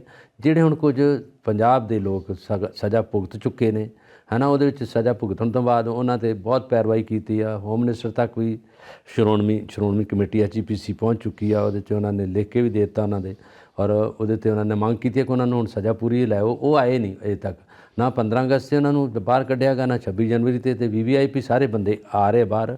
ਔਰ ਬਾਨੋ ਦਾ ਕੇਸ ਜਿਹੜਾ ਸੀਗਾ ਉਹਦੇ ਵਿੱਚ ਤੁਸੀਂ ਪੜ੍ਹਿਆ ਹੋਣਾ, ਉਹਦੇ ਵਿੱਚੋਂ 11 ਬੰਦੇ ਬਗੈਰ ਮਤਲਬ ਹੀ ਕੱਢ ਕੇ ਉਹਨਾਂ ਨੇ ਬਾਹਰ ਲੈ ਆਂਦੇ ਆ। ਔਰ ਜੁਡੀਸ਼ਰੀ ਕੀ ਕਰਦੀ ਹੈ, ਸਿਆਸਤ ਕੀ ਕਰਦੀ ਹੈ, ਔਰ ਆਮ ਆਦਮੀ ਕਾਨੂੰਨ ਦੇ ਸਾਹਮਣੇ ਕੀ ਹੈਗਾ, ਇਹਦਾ ਜੀ ਸਿਆਸਤ ਦਾ ਇੰਡੀਆ 'ਚ ਨਹੀਂ ਲੋਕਾਂ ਨੂੰ ਨਿਬੇੜਾ ਹੋਇਆ, ਨਹੀਂ ਕਲੀਅਰ ਹੋਇਆ ਕਿ ਕੀ ਕੁਛ ਹੋ ਰਿਹਾ। 6 ਮਹੀਨੇ ਦੀ ਸਜ਼ਾ 1 ਸਾਲ ਦੀ ਹੋਈ ਹੈ ਸਿੱਧੂ ਜੀ ਨੂੰ, 6 ਮਹੀਨਿਆਂ ਬਾਅਦ ਆ ਰਹੇ ਫਿਰ ਉਸੇ ਤਰ੍ਹਾਂ ਹੀ। ਇਹ ਚੀਜ਼ਾਂ ਜਿਹੜੀਆਂ ਹੈਗੀਆਂ, ਇਹ ਆਲੋਚਨਾ ਅਸੀਂ ਵਿਅਕਤੀਗਤ ਤੌਰ 'ਤੇ ਨਹੀਂ ਕਰ ਰਹੇ, ਇਹ ਲੋਕਾਂ ਦੇ ਜਿਹੜੀ ਹੈਗੀ ਹੈ ਸੋਚ ਆ, ਲੋਕ ਕਰਦੇ ਵੀ ਇਹ ਦੇਖੋ ਕੀ ਕਰ ਰਹੇ। ਇੱਕ ਦਿਨ ਵੀ ਕਿਸੇ ਦਾ ਜਿਹੜਾ ਸਜ਼ਾ ਦਾ ਪੂਰਾ ਨਹੀਂ ਹੁੰਦਾ ਤਾਂ ਉਹਨੂੰ ਹਿੱਲਣ ਨਹੀਂ ਦਿੰਦੇ। ਔਰ ਇਹਨਾਂ ਦੇ 6 ਮਹੀਨੇ ਜੀ ਹੋਏ ਤਾਂ 6 ਮਹੀਨੇ ਤੋਂ ਬਾਹਰ ਆ ਰਹੇ ਆ, ਔਰ ਸਾਰੇ ਪਹਿਲੋਂ ਵਧਾਈਆਂ ਦੇ ਰਹੇ ਆ। ਫੇਸਬੁੱਕ 'ਤੇ ਬੜਾ ਕੁਝ ਹੋ ਰਿਹਾ, ਪਰ ਕਾਨੂੰਨ ਦੇ ਸਾਹਮਣੇ ਸਾਰਿਆਂ ਨੂੰ ਇਕੁਅਲ ਬਰਾਬਰਤਾ ਮਿਲਣੀ ਜ਼ਰੂਰੀ ਹੈ। ਬਿਲਕੁਲ ਜ਼ਰੂਰੀ ਹੈ, ਕਿਉਂਕਿ ਕਾਨੂੰਨ ਸਭ ਦੇ ਵਾਸਤੇ ਇੱਕੋ ਹੀ ਹੈ, ਔਰ ਇਹੀ ਸਾਡਾ ਸੰਵਿਧਾਨ ਵੀ ਹੈ। ਔਰ ਦੂਜੀ ਗੱਲ, ਜੇ ਅਸੀਂ ਸਿੱਧੂ ਸਾਹਿਬ ਬਾਰੇ ਗੱਲ ਕਰੀਏ ਤਾਂ ਜੋ ਮੈਨੂੰ ਲੱਗਦਾ, ਮਤਲਬ ਜਦੋਂ ਬਾਹਰ ਆਉਣਗੇ ਤੇ ਉਹ ਕਹਿਣਗੇ ਗੁਰੂ ਮੈਂ ਤੇ ਉੱਥੇ ਬਿਲਕੁਲ ਧਿਆਨ 'ਚ ਰਿਹਾ, ਇੱਕ ਤਰ੍ਹਾਂ ਨਾਲ ਜਿਵੇਂ ਤਪੱਸਿਆ ਕਰਨ ਜਾਈਦਾ ਹੈ ਕਿਸੇ ਗੁਫਾ ਦੇ ਵਿੱਚ ਜਾਂ ਕਿਸੇ ਪਹਾੜੀ ਇਲਾਕੇ ਦੇ ਵਿੱਚ ਜਾਂ ਕਿਸੇ ਜੰਗਲ ਦੇ ਵਿੱਚ, ਮੈਂ ਉਸੇ ਤਰ੍ਹਾਂ ਹੀ ਉੱਥੇ ਸਮਝ ਲਓ ਤਪੱਸਿਆ ਕਰਨ ਗਿਆ, ਔਰ ਇੱਕ ਬਿਲਕੁਲ ਚੇਂਜ ਹੋ ਕੇ ਇੱਕ ਨਵਾਂ ਇਨਸਾਨ ਬਣ ਕੇ ਮੈਂ ਉੱਥੋਂ ਨਿਕਲਿਆ, ਟਰਾਂਸਫਾਰਮ ਹੋ ਗਿਆ ਇੱਕ ਨਵੇਂ ਰੂਪ ਦੇ ਵਿੱਚ। ਮੇਰੇ ਅੰਦਰ ਇੱਕ ਬਦਲਾਅ ਆਇਆ, ਮੈਂ ਇੱਕ ਟਰਾਂਸਫਰ ਹੋ ਕੇ ਇੱਕ ਨਵੇਂ ਰੂਪ ਦੇ ਵਿੱਚ ਬਦਲਿਆ ਹੋਇਆ ਇਨਸਾਨ, ਇੱਕ ਬਦਲ ਕੇ ਮੈਂ ਵਾਪਸ ਆਇਆ ਹਾਂ, ਔਰ ਹੁਣ ਤੁਸੀਂ ਮੇਰਾ ਬਦਲਿਆ ਹੋਇਆ ਰੂਪ ਦੇਖਣਾ ਹੈ। ਔਰ ਇਸ ਤਰ੍ਹਾਂ ਦੀ ਵੀ ਗੱਲ ਮੈਨੂੰ ਲੱਗਦਾ, ਇਦਾਂ ਦੀ ਗੱਲ ਵੀ ਜ਼ਰੂਰ ਹੋਣੀ ਹੈ, ਲੱਗਦਾ ਹੈ ਮੈਨੂੰ ਇਹ। ਹਾਂ ਹੋਣੀ ਬਦਲੇ, ਪਰ 6 ਮਹੀਨੇ 'ਚ ਕੀ ਫਰਕ ਪੈ ਜਾਣਾ? 6 ਮਹੀਨੇ 'ਚ ਕੋਈ ਇਦਾਂ ਦਾ ਨਹੀਂ ਗੱਲ ਹੁੰਦੀ। ਉਹਦਾ ਆਪਣਾ ਸ਼ਹਿਰ ਹੈਗਾ, ਪਟਿਆਲਾ ਦਾ ਜੰਮਣ ਧਰਤੀ ਹੈ, ਜਿੱਥੇ ਮਾਹੌਲ ਤਾਂ ਡਿਫਰੈਂਟ ਹੈ ਨਾ। ਉਹ ਜੇਲ੍ਹ 'ਚ ਰਹੇ ਨੇ, ਪਰ ਜੇਲ੍ਹ 'ਚ ਰਹੇ ਥੋੜਾ ਬਹੁਤ ਤਾਂ ਹੈ, ਮਨ ਦੇ ਉੱਤੇ ਅਸਰ ਪੈਂਦਾ ਹੀ ਹੈ। ਹਾਂ ਉਹ ਹੈ, ਪਰ ਮੈਨੂੰ ਲੱਗਦਾ ਨਹੀਂਗਾ ਕਿ ਇਹਦੇ ਵਿੱਚ ਕੋਈ ਰੱਦੋ ਬਦਲਾਵੇ। ਸਿਆਸਤ ਆ, ਜੋ ਕੁਛ ਹੈਗਾ, ਜੋ ਕੁਛ ਉਹਨਾਂ ਨੇ ਗਿਣਿਆ ਮਥਿਆ ਕੀਤਾ ਵਾ, ਜੋ ਉਹਨਾਂ ਦੀ ਬਿਆਨਬਾਜ਼ੀ ਹੁੰਦੀ ਹੈ, ਜੋ ਕਿਉਂਕਿ ਲੀਡਰ ਆ ਔਰ ਵੱਡੀਆਂ ਪੋਸਟਾਂ 'ਤੇ ਰਹੇ ਵੀ ਹੈਗਾ, ਔਰ ਕ੍ਰਿਕਟ 'ਚ ਵੀ ਬੜੇ ਤਰੀਕੇ ਨਾਲ ਕੰਮ ਖੇਡਿਆ ਉਹਨਾਂ ਨੇ, ਬਹੁਤ ਕੁਛ ਹੋਇਆ। ਇਮਰਾਨ ਖਾਨ ਨਾਲ ਵੀ ਦੋਸਤੀ ਸੀ ਉਹਨਾਂ ਦੀ, ਔਰ ਗੁਰੂ ਸਾਹਿਬ ਦੇ ਜਦੋਂ ਗੁਰਪੁਰਬ ਹੁੰਦੇ ਉੱਥੇ ਵੀ ਪਾਕਿਸਤਾਨ ਜਾਂਦੇ ਰਹੇ, ਬੜਾ ਕੁਝ ਨਿਭਾਉਂਦੇ ਰਹੇ ਆ, ਬੁਲਾਰੇ ਵੀ ਅੱਛੇ ਆ, ਕਈ ਕੁਆਲਿਟੀ ਹੈ। ਸ਼੍ਰੀ ਕਰਤਾਰਪੁਰ ਸਾਹਿਬ ਦਾ ਜਿਹੜਾ ਇਹਨਾਂ ਨੇ ਲਾਂਘਾ ਖੁਲਵਾਇਆ, ਹਾਂ ਖੁੱਲਾ ਕਰਤਾ, ਸੈਲੂਟ ਹੈ ਇਹਨਾਂ ਨੂੰ, ਬਹੁਤ ਵਧੀਆ ਕੰਮ। ਕਿਉਂਕਿ ਇਮਰਾਨ ਖਾਨ ਉਦੋਂ ਪ੍ਰਧਾਨ ਮੰਤਰੀ ਸੀ ਔਰ ਇਹਨਾਂ ਦੇ ਦੋਸਤ ਸੀਗੇ, ਕ੍ਰਿਕਟ ਦੇ ਨਾਲ ਬੜੇ ਮੰਨੇ ਪ੍ਰਮੰਨੇ ਖਿਡਾਰੀ ਆ, ਔਰ ਉਹਨਾਂ ਨੇ ਇਹਨਾਂ ਦੀ ਵੀ ਗੱਲ ਮੰਨੀ, ਸਿਆਸਤ ਵੀ ਆ ਗਈ ਔਰ ਜਥੇ ਵੀ ਗਏ, ਬੜਾ ਕੁਝ ਹੋਇਆ। ਚਲੋ ਅਸੀਂ ਉਮੀਦ ਕਰਦੇ ਹਾਂ ਕਿ ਵਾਕਈ ਜੇ ਬਦਲੇ ਹੋਏ ਇਨਸਾਨ ਨੇ ਟਰਾਂਸਫਾਰਮ ਹੋ ਕੇ ਆ ਰਹੇ ਨੇ, ਇੱਕ ਨਵਾਂ ਇਨਸਾਨ ਬਾਹਰ ਆ ਰਿਹਾ ਜੇਲ੍ਹ ਤੋਂ, ਔਰ ਉਹ ਨਵੇਂ ਕੰਮ ਕਰਦਾ ਹੈ, ਤਾਂ ਸਾਡੇ ਵਾਸਤੇ ਖੁਸ਼ੀ ਵਾਲੀ ਗੱਲ ਹੈ, ਕਿਉਂਕਿ ਉਹ ਕੰਮ ਪੰਜਾਬ ਵਾਸਤੇ ਤੇ ਸਮਾਜ ਵਾਸਤੇ ਫਾਇਦੇਮੰਦ ਹੋ ਸਕਦੇ ਨੇ। ਸੋ ਸਾਨੂੰ ਇੰਤਜ਼ਾਰ ਰਹੇਗਾ ਸਿੱਧੂ ਸਾਹਿਬ ਦਾ, ਬਿਲਕੁਲ ਆਉਣ ਸਿੱਧੂ ਸਾਹਿਬ ਔਰ ਉਹਨਾਂ ਦੀਆਂ ਨਵੀਆਂ ਗੱਲਾਂ ਦਾ, ਨਵੇਂ ਬਿਆਨਾਂ ਦਾ, ਕਿਸ ਤਰ੍ਹਾਂ ਉਹ ਗੱਲ ਕਰਦੇ ਨੇ ਬਾਹਰ ਆ ਕੇ। ਸੋ ਆਪਾਂ ਅੱਗੇ ਚੱਲਦੇ ਹਾਂ ਕਿ ਚੀਨ ਸਰਹੱਦ ਤੇ ਬਹਿਸ ਨਾ ਕਰਕੇ ਸੰਸਦ ਵਿੱਚ ਹੰਗਾਮਾ, ਵਾਕਆਊਟ ਵੀ ਹੋਇਆ ਹੈ ਕਿ ਚੀਨ ਦੇ ਨਾਲ ਪਹਿਲਾਂ ਗਲਵਾਨ ਘਾਟੀ ਦੇ ਵਿੱਚ ਪੰਗਾ ਪਿਆ, ਉਨਹੁਆਂਗ ਦੇ ਵਿੱਚ ਪਿਆ, ਤੁਆਂਗ ਹੁਣ ਤੁਆਂਗ ਦੇ ਵਿੱਚ ਪਿਆ, ਕਿਉਂਕਿ ਉਹ ਨਾਮ ਥੋੜੇ ਮਿਕਸ ਹੋ ਜਾਂਦੇ ਨੇ। ਇਦਾਂ ਦੇ ਨਾਮ ਆ ਨਾ ਜਿਹੜੇ ਬਾਤਾ ਪ੍ਰਚਲਿਤ ਨਹੀਂ ਲਏ ਨਹੀਂ ਜਾਂਦੇ ਨਾ ਜੀ। ਉਹਦੀ ਤੁਸੀਂ ਕਿਤੇ ਵੀਡੀਓ ਦੇਖੋ ਨਾ, ਜਿਹੜਾ ਤਵਾਂਗ ਦੇ ਵਿੱਚ ਹੋਇਆ, ਉਹ ਤਾਰ ਟੱਪ ਕੇ ਅੰਦਰ ਨੂੰ ਆ ਰਹੇ ਫੌਜੀ ਚੀਨ ਦੇ, ਤੇ ਇਧਰੋਂ ਆਪਣੇ ਆ, ਇਧਰੋਂ ਪੰਜਾਬ ਦੇ ਸਿੱਖ ਰੈਜੀਮੈਂਟ ਆ ਗਏ, ਉਹ ਗੁੱਥਮ ਗੁੱਥਾ ਆਇਆ ਔਰ ਉਹ ਡਾਂਗ ਵਾਈ, ਔਰ ਉਹਨਾਂ ਨੇ ਪੰਜਾਬੀਆਂ ਨੇ ਚੰਗੀਆਂ ਗਾਲਾਂ ਕੱਢੀਆਂ ਉਹਨਾਂ ਨੂੰ ਲੈਂਗੁਏਜ ਦਾ ਤਾਂ ਪਤਾ ਨਹੀਂਗਾ, ਪਰ ਇਹਨਾਂ ਨੇ ਆਪਣੇ ਜਿਹੜੇ ਨਾਲ ਦੇ ਫੌਜੀ ਉਹਨਾਂ ਨੂੰ ਬੂਸਟ ਕਰਨ ਲਈ, ਔਰ ਬੜੀ ਹੌਰੀਬਲ ਆ, ਔਰ ਉਹਨਾਂ ਨੇ ਉਹ ਕੁੱਟੇ ਜਿੱਦਾਂ ਮੱਝਾਂ ਕੁੱਟੀ ਦੀਆਂ, ਫਿਰ ਉਹ ਕੰਧਾਂ ਤਾਰਾਂ ਟੱਪ ਕੇ ਭੱਜੇ ਆ, ਫਿਰ ਉਹ ਆਂਦੇ ਇਹਨਾਂ ਨੂੰ ਫੌਜੀਆਂ ਨੂੰ ਮੋੜ ਲਿਆ ਵੀ ਉਹਨਾਂ ਦੇ ਪਿੱਛੇ ਨਾ ਜਾਓ, ਕਿਉਂਕਿ ਉਹਨਾਂ ਦੀ ਧਰਤੀ ਉਹਨਾਂ 'ਤੇ ਨਾ ਜਾਓ। ਪਰ ਇਹ ਮਸਲਾ ਜਿਹੜਾ ਹੈਗਾ, ਕਾਂਗਰਸ ਨੇ ਕਿਹਾ ਸੀਗਾ ਕਿ ਇਹਦੀ ਬਹਿਸ ਹੋਣੀ ਚਾਹੀਦੀ ਆ, ਵਿਰੋਧੀ ਧਿਰਾਂ ਨੇ ਸਾਰੀਆਂ ਨੇ ਕਿਹਾ ਸੀਗਾ ਕਿ ਜਿਹੜਾ ਪਾਰਲੀਮੈਂਟ ਦਾ ਸੈਸ਼ਨ ਆ ਉਹਦੇ ਵਿੱਚ ਗੱਲਬਾਤ ਹੋਣੀ ਚਾਹੀਦੀ ਆ, ਪਰ BJP ਨੇ ਤੋਂ ਪਾਸਾ ਵੱਟ ਲਿਆ, ਸਾਰਾ ਕੁਝ ਨੂੰ ਹੋਇਆ, ਉਹ 'ਚ ਫਿਰ ਹੰਗਾਮਾ ਹੋਇਆ, ਰੌਲਾ ਪਿਆ। ਰੌਲਾ ਪਾਉਣ ਤੋਂ ਬਾਅਦ ਉਹਨਾਂ ਨੇ ਮੁਲਤਵੀ ਕਰ ਦਿੱਤੀ ਸਮਾਗਮ ਸਾਰਾ ਜੀ। ਉਦੋਂ ਬਾਅਦ ਉਦੋਂ ਬਾਅਦ ਸੈਸ਼ਨ ਨਹੀਂ ਚੱਲਿਆ, ਜਿਸ ਤਰ੍ਹਾਂ ਆਪਾਂ ਪਿਛਲੇ ਪ੍ਰੋਗਰਾਮ 'ਚ ਵੀ ਦੱਸਿਆ ਸੀਗਾ ਕਿ 29 ਤਰੀਕ ਤੱਕ ਚੱਲਣ ਤੋਂ ਪਹਿਲਾਂ ਹੀ ਬੰਦ ਹੋ ਸਕਦਾ ਵਾ। ਹੁਣ ਅੱਜ 23 ਤਰੀਕ ਹੋ ਰਹੀ ਹੈ, ਅਤੇ ਉਹਦੇ ਵਿੱਚ ਜੋ ਕੁਝ ਬੰਦ ਹੋਣ ਦਾ ਮਨਸ਼ਾ ਜਾਂ ਜੋ ਅਸੀਂ ਦੇਖਦੇ ਤੇ ਉੱਥੇ ਤੱਕ ਪਾਰਲੀਮੈਂਟ ਦਾ ਸੈਸ਼ਨ ਆ ਗਿਆ, ਤਾਂ ਕਿ ਇਹਨਾਂ ਨੇ ਕਿਹਾ ਕਿ ਜਿਹੜਾ ਮੂਲ ਮੁੱਦਾ ਤਾਂ ਇਹ ਹੈਗਾ, ਤੇ ਤੁਸੀਂ ਕਹਿੰਦੇ ਸ਼ਾਂਤੀ ਹੈ, ਕਹਿੰਦੇ ਪ੍ਰਧਾਨ ਮੰਤਰੀ ਸਾਹਿਬ ਵੀ ਕਹਿੰਦੇ ਉੱਥੇ ਕੋਈ ਰੌਲਾ ਨਹੀਂ, ਕੁਛ ਨਹੀਂ ਇੱਦਾਂ ਦੀ ਗੱਲ, ਪਰ ਵੀਡੀਓ ਅੱਜ ਕੱਲ੍ਹ ਸਾਹਮਣੇ ਆ ਜਾਂਦੀ ਹੈ ਕਿ ਕੀ ਕੁਛ ਹੋ ਰਿਹਾ। ਪਹਿਲਾਂ ਵੀ ਗਲਵਾਨ ਦਾ ਆਪਾਂ ਗੱਲ ਕੀਤੀ ਸੀ, ਉਹ 'ਚ ਵੀ 20 ਫੌਜੀ ਮਾਰ ਦਿੱਤੇ ਗਏ, ਔਰ ਉਹਦੇ ਵਿੱਚੋਂ ਕਾਨਵਾਈ ਲੁੱਟ ਲਈਆਂ ਜਿਹੜੀਆਂ ਫੌਜੀਆਂ ਦੀਆਂ ਜਾ ਰਹੀਆਂ ਸੀਗੀਆਂ। ਇਹਦੇ ਵਿੱਚ ਵੀ ਇਹਨਾਂ ਨੂੰ, ਜੇ ਮੁੰਡੇ ਨਾ ਕੁਛ ਕਰਦੇ, ਫੌਜੀ ਡਾਂਗਾ ਨਾ ਲਿਆਉਂਦੇ, ਇਹਨਾਂ ਰਾਈਫਲ ਗੋਲੀ ਕੋਈ ਨਹੀਂ ਚਲਾਈ, ਇਹਨਾਂ ਨੇ ਸਿੱਧਾ ਉਹਨਾਂ ਦੀਆਂ ਲੱਤਾਂ 'ਤੇ ਮਾਰਿਆ, ਹੈ ਨਾ, ਸਿਰ 'ਚ ਮਾਰੇ ਆ ਡੰਡੇ ਜਾਂ ਜੋ ਕੁਛ ਹੈਗਾ ਸੀ, ਉਹ ਫਿਰ ਭੱਜੇ ਉੱਧਰੋਂ। ਇਹੀ ਹੁੰਦੀ ਹੈ ਇਹ ਲੜਾਈ, ਤਾਂ ਇਹੋ ਹੀ ਹੈ, ਗੁੱਤਮੁੱਤਾ ਹੋ ਗਿਆ। ਪਰ ਉਹਨਾਂ ਨੇ ਜਿਹੜੀ ਕੰਟਰੋਲ ਦੀ ਲਾਈਨ ਹੈਗੀ ਆ ਉੱਥੋਂ ਉਹਨਾਂ ਨੂੰ ਭਜਾਇਆ ਉਸ ਪਾਸੇ, ਕਿਉਂਕਿ ਧਰਤੀ ਵੱਲ ਨੂੰ ਵੱਧ ਰਹੇ ਸੀ, ਉਹਨੂੰ ਕਬਜ਼ਾ ਮਾਰਨਾ ਬਿਲਕੁਲ ਸਹੀ ਗੱਲ ਹੈ। ਕਿਉਂਕਿ ਜਦੋਂ ਦੇ ਸ਼ੀ ਜਿਨਪਿੰਗ, ਕਿਉਂਕਿ ਤੀਸਰੀ ਟਰਮ ਹੈ ਉਹਨਾਂ ਦੀ, ਜੇ ਆਪਾਂ ਜੀਓ ਪੋਲਿਟਿਕਸ ਦੀ ਗੱਲ ਕਰੀਏ ਤਾਂ ਇਹ ਤਾਂ ਬਿਲਕੁਲ ਜ਼ਾਹਿਰ ਹੈ ਕਿ ਚੀਨ ਦੇ ਵਿੱਚ ਡੈਮੋਕ੍ਰੇਸੀ ਨਹੀਂ ਰਹੀ। ਸਹੀ ਗੱਲ, ਕਿਉਂਕਿ ਤੀਸਰੀ ਵਾਰ ਇੱਕ ਬੰਦੇ ਦਾ ਰਾਸ਼ਟਰਪਤੀ ਦੇ ਅਹੁਦੇ ਦੇ ਉੱਤੇ ਬਣ ਕੇ ਰਹਿਣਾ ਲੱਗਦਾ ਹੈ ਹਮੇਸ਼ਾ ਵਾਸਤੇ ਨੇ, ਉਹ ਜਾਣ ਵਾਲੇ ਤਾਂ ਹੈ ਨਹੀਂ। ਕਿਉਂਕਿ ਕੁਝ ਉਹਨਾਂ ਨੇ ਕੰਟਰੀ ਹੈ ਨਾ, ਕਮਿਊਨਿਸਟ ਕੰਟਰੀ ਸੰਵਿਧਾਨ ਦੇ ਵਿੱਚ ਵੀ ਉਹਨਾਂ ਨੇ ਰੱਦੋ ਬਦਲ ਕੀਤੀ, ਕੁਝ ਚੇਂਜ ਕੀਤੇ ਨੇ ਟਰਮ ਤੋਂ ਬਾਅਦ, ਕਿਉਂਕਿ ਉੱਥੇ ਵੀ ਸਿਰਫ 2 ਟਰਮ ਵਾਸਤੇ ਹੀ ਬਣ ਸਕਦਾ ਹੈ, ਤਾਨਾਸ਼ਾਹੀ ਆ। ਤੀਸਰਾ ਟਰਮ ਆ ਗਿਆ ਤੇ ਡਿਕਟੇਟਰਸ਼ਿਪ ਵਿੱਚ ਚੇਂਜ ਹੋ ਚੁੱਕਾ ਹੈ। ਇਹੋ ਹੀ ਹੈ, ਠੀਕ ਹੈ। ਔਰ ਚੀਨ ਦਾ ਆਪਣੀ ਸਰਹੱਦ ਨਾਲ ਹਮੇਸ਼ਾ ਹਰ ਮੁਲਕ ਦੇ ਨਾਲ ਖਹਿਬਾਜ਼ੀ ਹੈਗੀ ਹੋਈ ਹੈ, ਉਹ ਕਿਤੇ ਸ਼ਾਂਤੀ ਨਹੀਂ ਹੈਗੀ। ਚੀਨ ਇੱਕ ਐਸਾ ਮੁਲਕ ਬਣਿਆ ਹੋਇਆ ਹੈ ਜਿਹੜਾ ਹਰ ਇੱਕ ਥਾਂ ਦੇ ਉੱਤੇ ਡਿਸਟਰਬੈਂਸ ਵਾਸਤੇ ਜਾਣਿਆ ਜਾਂਦਾ, ਕਿਉਂਕਿ ਉਹ ਹਰ ਥਾਂ ਦੇ ਉੱਤੇ ਉਹਨਾਂ ਦਾ ਸਰਹੱਦ ਦੇ ਨੂੰ ਲੈ ਕੇ ਹਰ ਥਾਂ ਦੇ ਉੱਤੇ ਪੰਗਾ ਹੈ ਉਹਨਾਂ ਦਾ। ਸੋ ਇਹ ਅਸੀਂ ਗੱਲ ਜਾਣਦੇ ਹਾਂ, ਭਾਰਤ ਨਾਲ ਵੀ ਹੈਗਾ। ਇੱਧਰ ਪਾਕਿਸਤਾਨ ਨਾਲ ਬਣਦੀ ਹੈ ਤਾਂ ਸਿਆਚਿਨ ਦੇ ਵਿੱਚ ਉਹ ਟ੍ਰਾਇੰਗਲ ਜਿਹੜੀ ਹੈ ਉਹਨੂੰ ਲੈ ਕੇ ਬੈਠੇ ਹੋਏ ਆ, ਔਰ ਪਾਕਿਸਤਾਨ ਚੀਨ ਦੇ ਸਿਰ ਦੇ ਉੱਤੇ ਥੋੜਾ ਦਲੇਰ ਬਣਿਆ ਹੋਇਆ, ਸਾਨੂੰ ਅੱਖਾਂ ਦਿਖਾਉਂਦਾ ਹੈ। ਉਹ ਵੀ ਚਲੋ ਠੀਕ ਹੈ, ਟਾਈਮ ਦੀ ਗੱਲ ਹੁੰਦੀ ਹੈ। ਬਟ ਭਾਰਤ ਦਾ ਆਪਣਾ ਸਟੈਂਡ ਹੈ ਕਿ ਅਸੀਂ ਨਾ ਉੱਧਰ ਦੇ ਨਾ ਉੱਧਰ ਦੇ, ਅਸੀਂ ਕਿਸੇ ਝਗੜੇ 'ਚ ਨਹੀਂ ਹਾਂ। ਪਰ ਜੇ ਕੋਈ ਸਾਡੇ ਤੇ ਅਟੈਕ ਕਰਦਾ ਤੇ ਅਸੀਂ ਸੈਲਫ ਡਿਫੈਂਸ ਤਾਂ ਕਰ ਹੀ ਸਕਦੇ ਹਾਂ। ਭਾਰਤ ਨੇ ਅੱਜ ਤੱਕ ਕਿਸੇ ਉੱਤੇ ਅਟੈਕ ਨਹੀਂ ਕੀਤਾ। ਜਦੋਂ ਅਟੈਕ ਹੋਇਆ ਤਾਂ ਸੈਲਫ ਡਿਫੈਂਸ ਕੀਤੀ ਹੈ। ਜੇ ਪਾਕਿਸਤਾਨ ਨੇ ਵੀ 2 ਜਾਂ 3 ਵਾਰੀ ਕੀਤਾ ਹੈ ਤਾਂ ਉਹ ਪਾਕਿਸਤਾਨ ਵੱਲੋਂ ਹੋਈ ਤੇ 2-3 ਵਾਰੀ ਉਹ ਮੂੰਹ ਦੀ ਖਾਧੀ ਹੈ, ਕਿਉਂਕਿ ਕਬਾਇਲੀਆਂ ਦਾ ਹਮਲਾ ਹੋਇਆ ਸੀ 1948 ਤੋਂ ਬਾਅਦ, ਫਿਰ 65 ਤੇ ਫਿਰ 71, ਇਹ 3 ਜੰਗਾਂ ਹੋ ਚੁੱਕੀਆਂ ਨੇ। ਸੋ ਹਰ ਵਾਰ ਮੂੰਹ ਦੀ ਖਾਧੀ ਹੈ। ਬੰਗਲਾਦੇਸ਼ ਵੀ ਬਣਿਆ, ਉਹ ਵੀ ਭਾਰਤ ਦੀ ਮਦਦ ਨਾਲ ਬਣਿਆ। ਸੋ ਇਹ ਸਭ ਚੱਲਦਾ ਪਿਆ। ਪਰ ਠੀਕ ਹੈ, ਚੀਨ ਦੇ ਵਿੱਚ ਜੋ ਉਹਨਾਂ ਦੇ ਆਪਣੇ ਹਾਲਾਤ ਨੇ, ਖੈਰ ਇਸ ਵਕਤ ਤੇ ਉਹ ਪੂਰੀ ਤਰ੍ਹਾਂ ਕਰੋਨਾ ਦੇ ਵਿੱਚ ਫਸੇ ਹੋਏ ਨੇ। ਬਿਲ ਉਧਰ ਧਿਆਨ ਦੇਣਾ ਚਾਹੀਦਾ। ਕਰੋਨਾ ਦਾ ਜਿਹੜਾ ਮਹਾਮਾਰੀ ਆ ਗਈ ਉਹਨਾਂ ਕੋਲ, ਇੰਨਾ ਨੁਕਸਾਨ ਕਰ ਗਈ ਅੱਗੇ ਵੀ, ਤੇ ਹੁਣ ਫਿਰ ਮੇਰਾ ਖਿਆਲ ਹੈ ਪਾਪੂਲੇਸ਼ਨ, ਓਵਰ ਪਾਪੂਲੇਸ਼ਨ ਦਾ ਹੈਗਾ ਉਹਨਾਂ ਦਾ, ਤੇ ਉਹਨਾਂ ਦਾ ਖਿਆਲ ਜਿਹਨੇ ਮਰਦੇ ਕੋਈ ਫਰਕ ਨਹੀਂ ਪੈਂਦਾ। ਕਿਉਂਕਿ ਸਰਕਾਰ ਵੀ ਇਹ ਕਹਿੰਦੀ ਕਿ ਜਿਹੜੇ ਬਜ਼ੁਰਗ ਲੋਕ ਨੇ, ਜਿਹੜੇ ਪੈਨਸ਼ਨਾਂ ਲੈ ਰਹੇ ਆ, ਸਾਰਾ ਕੁਝ ਕਰ ਰਹੇ ਆ, ਉਹ ਤਾਂ ਇੱਕ ਪਾਸੇ ਲੱਗ ਜਾਣ। ਇਹ ਹੋਇਆ ਅੱਗੇ ਇੰਗਲੈਂਡ 'ਚ ਵੀ ਹੋਇਆ ਸੀਗਾ। ਇੰਗਲੈਂਡ 'ਚ ਵੀ ਉਹਨਾਂ ਨੇ ਕਿਹਾ ਵੀ ਅੱਜ ਜਿੰਨਾ ਕੁ ਹੁੰਦਾ ਪਹਿਲੇ ਇੱਕ ਪੂਰ ਨਿਕਲ ਦਿਓ, ਉਹਦੇ ਬਾਅਦ ਦੇਖ ਲਾਂਗੇ, ਕਿਉਂਕਿ ਉੱਥੇ ਤਾਂ ਪਾਪੂਲੇਸ਼ਨ ਬਹੁਤ ਜ਼ਿਆਦਾ। ਜਦੋਂ ਕਿ ਇੰਡੀਆ ਦੂਜੇ ਨੰਬਰ 'ਤੇ ਹੈਗਾ, ਪਰ ਇੱਥੋਂ ਦੀ ਜਿਹੜੇ ਸਿਹਤ ਵਿਭਾਗ ਨੇ, ਪ੍ਰਧਾਨ ਮੰਤਰੀ ਆ ਜਾਂ ਜਿਹੜੇ ਇੱਥੇ ਲੋਕ ਨੇ, ਯੂਨਾਈਟ ਹੋ ਜਾਂਦੇ ਆ। ਅੱਗੇ ਵੀ ਇਹਨਾਂ ਨੇ ਬੜੇ ਤਰੀਕੇ ਨਾਲ ਕੰਟਰੋਲ ਕਰ ਲਿਆ। ਹੁਣ ਵੀ ਪਹਿਲੋਂ ਅਲਰਟ ਹੋ ਗਿਆ, ਜਦੋਂ ਉਦੋਂ ਮਾਰਚ ਦੇ ਵਿੱਚ ਆ ਰਿਹਾ ਸੀਗਾ, ਉਦੋਂ ਲੋਕਾਂ ਨੇ ਇਸ ਮਹਾਂਮਾਰੀ ਤੋਂ ਦੂਰ ਹੋਣ ਲਈ ਯੂਨਾਈਟ ਹੋ ਕੇ ਇਕੱਠੇ ਹੋ ਗਏ, ਔਰ ਡੋਰ ਟੂ ਡੋਰ ਉਹਨਾਂ ਨੇ ਪੈਗਾਮ ਪਹੁੰਚਾਤੇ ਕਿ ਮਾਸਕ ਪਾ ਲਓ, ਆਹ ਕਰ ਲਓ। ਉਹਨਾਂ ਨੇ ਲੋਕਾਂ ਦੀਆਂ ਹਦਾਇਤਾਂ ਨੂੰ ਮੰਨ ਲਿਆ, ਡਾਕਟਰਾਂ ਦੀਆਂ ਹਦਾਇਤਾਂ ਨੂੰ ਮੰਨ ਕੇ ਬੜੇ ਸੁਰਖਰੂ ਰਹੇ। ਕੁਛ ਨਾ ਕੁਛ ਤਾਂ ਮੌਤਾਂ ਹੋਈਆਂ, ਜਦੋਂ ਮਹਾਂਮਾਰੀ ਪੈਂਦੀ ਹੈ ਬੜਾ ਕੁਛ ਹੁੰਦਾ, ਪਰ ਉਹਨੂੰ ਕੰਟਰੋਲ ਕਰਨ 'ਚ ਇਹਨਾਂ ਦਾ ਵੱਡਾ ਕੰਟਰੀਬਿਊਸ਼ਨ ਰਹੀ ਹੈ। ਪਰ ਉਸ ਦੇਸ਼ 'ਚ ਦੇਖ ਲਓ ਦੁਬਾਰਾ ਫਿਰ ਆ ਗਈ ਹੈ। ਪਹਿਲਾਂ ਉਹਨਾਂ ਨੇ ਕਿਹਾ ਵੀ ਚਲੇ ਕਿ 0 ਹੋ ਗਏ, 0 ਤੋਂ ਬਾਅਦ ਫਿਰ ਹੁਣ ਫਿਰ ਹੀਰੋ ਬਣ ਗਏ, ਫਿਰ ਅਗਲੇ ਪਾਸੇ ਆ ਗਏ। ਔਰ ਬਾਕੀ ਇਟਲੀ 'ਚ ਉਦੋਂ ਬੜਾ ਕੁਛ ਹੋਇਆ, ਸੜਕਾਂ 'ਤੇ ਲੋਕ ਡਿੱਗ ਰਹੇ ਸੀ, ਵੀਡੀਓ ਦੇਖਦੇ ਸਾਰਾ ਕੁਝ। ਜਰਮਨ 'ਚ ਹੋ ਗਿਆ, ਹੈ ਨਾ, ਅਮਰੀਕਾ 'ਚ ਬਹੁਤ ਕੁਛ ਹੋਇਆ। ਇਹਨਾਂ ਕੰਟਰੀਆਂ 'ਚ ਜਦੋਂ ਇਹ ਬਿਮਾਰੀ ਪੈਂਦੀ ਆ, ਅਸਲ 'ਚ ਪਤਾ ਕਿ ਗਲੋਬਲਾਈਜੇਸ਼ਨ ਹੋਣ ਨਾਲ ਲੋਕ ਇਕੱਠੇ ਹੋ ਜਾਂਦੇ ਆ। ਏਅਰਪੋਰਟ 'ਤੇ ਜਦੋਂ ਹੁਣ ਸੈਂਪਲ ਲੈ ਜਾ ਰਹੇ ਆ, ਸਾਰਾ ਕੁਛ ਆ, ਉਹਦੇ ਵਿੱਚ ਕਈ ਲੋਕ ਅਫੈਕਟਡ ਹੋਣਗੇ। ਇੰਡੀਆ 'ਚ ਵੀ ਜੇ ਉਹ ਲੋਕ ਬਾਹਰੋਂ ਆ ਗਏ, ਜਾਂ ਤਾਂ ਜਿਹੜੀ ਬਾਹਰੋਂ ਆ ਰਹੇ ਲੋਕ ਉਹਨਾਂ ਨੂੰ ਰੋਕਣ, ਜਾਂ ਜਿਹੜੀਆਂ ਚਾਈਨਾ ਦੀਆਂ ਜਿਹੜੀਆਂ ਆਉਣ ਜਾਣ ਦੀਆਂ ਆਪਣੀਆਂ ਫਲਾਈਟ ਨੇ, ਉਹਨਾਂ ਨੂੰ ਰੋਕ ਲੈਣਾ ਚਾਹੀਦਾ। ਨਹੀਂ ਤਾਂ ਫਿਰ ਇੱਥੇ ਵੀ ਥੋੜ੍ਹਾ ਜਿਹਾ ਕੁਛ ਨਾ ਕੁਛ ਖਦਸ਼ਾ ਹੋਣ ਦੀ ਹੈ ਗੱਲ। ਸੋ ਇੱਕ ਆਖਰੀ ਆਪਣਾ ਹੁਣ ਆਈਟਮ ਰਹਿ ਗਿਆ ਜੀ ਕਿ ਜੋ ਗਾਤਰਿਆਂ ਨੂੰ ਲੈ ਕੇ ਕਾਫੀ ਚਰਚਾ ਰਹੀ ਕਿ ਗਾਤਰਾ ਪਾ ਕੇ ਤੁਸੀਂ ਹਵਾਈ ਯਾਤਰਾ ਕਰ ਸਕਦੇ ਹੋ ਕਿ ਨਹੀਂ ਕਰ ਸਕਦੇ ਹੋ, ਕਿਉਂਕਿ 5 ਕਕਾਰ ਸਾਡੇ ਜੋ ਸਿੰਘ ਪੰਥ ਨੂੰ ਮੰਨਣ ਵਾਲੇ ਨੇ, ਜਿਨ੍ਹਾਂ ਨੇ ਅੰਮ੍ਰਿਤ ਪਾਨ ਕੀਤਾ ਹੈ, ਉਹਨਾਂ ਵਾਸਤੇ ਜ਼ਰੂਰੀ ਹੈ, ਗਾਤਰਾ ਪਾਉਣਾ ਜ਼ਰੂਰੀ ਹੈ। ਔਰ ਵਰਲਡ ਦੇ ਵਿੱਚ ਥਾਂ ਦੇ ਉੱਤੇ ਹੁਣ ਇਹ ਗੱਲ ਆਮ ਹੋ ਗਈ ਹੈ, ਸਭ ਨੂੰ ਪਤਾ ਲੱਗ ਚੁੱਕਾ ਹੈ ਕਿ ਇਹ ਸਾਡੇ ਧਰਮ ਦਾ ਹਿੱਸਾ ਹੈ। ਸੋ ਹੁਣ ਉਹ ਸਾਰੀ ਡਿਸਕਸ਼ਨਸ ਹੁੰਦੀਆਂ ਰਹੀਆਂ ਕਿ 6 ਇੰਚ 9 ਇੰਚ ਕਿੰਨੀ ਲੰਬਾਈ ਹੋਣੀ ਚਾਹੀਦੀ ਹੈ, ਜੋ ਸਿੱਧੀ ਸਾਹਿਬ ਅਸੀਂ ਨਾਲ ਲੈ ਕੇ ਤੁਰਦੇ ਹਾਂ ਛੋਟੇ ਰੂਪ ਦੇ ਵਿੱਚ।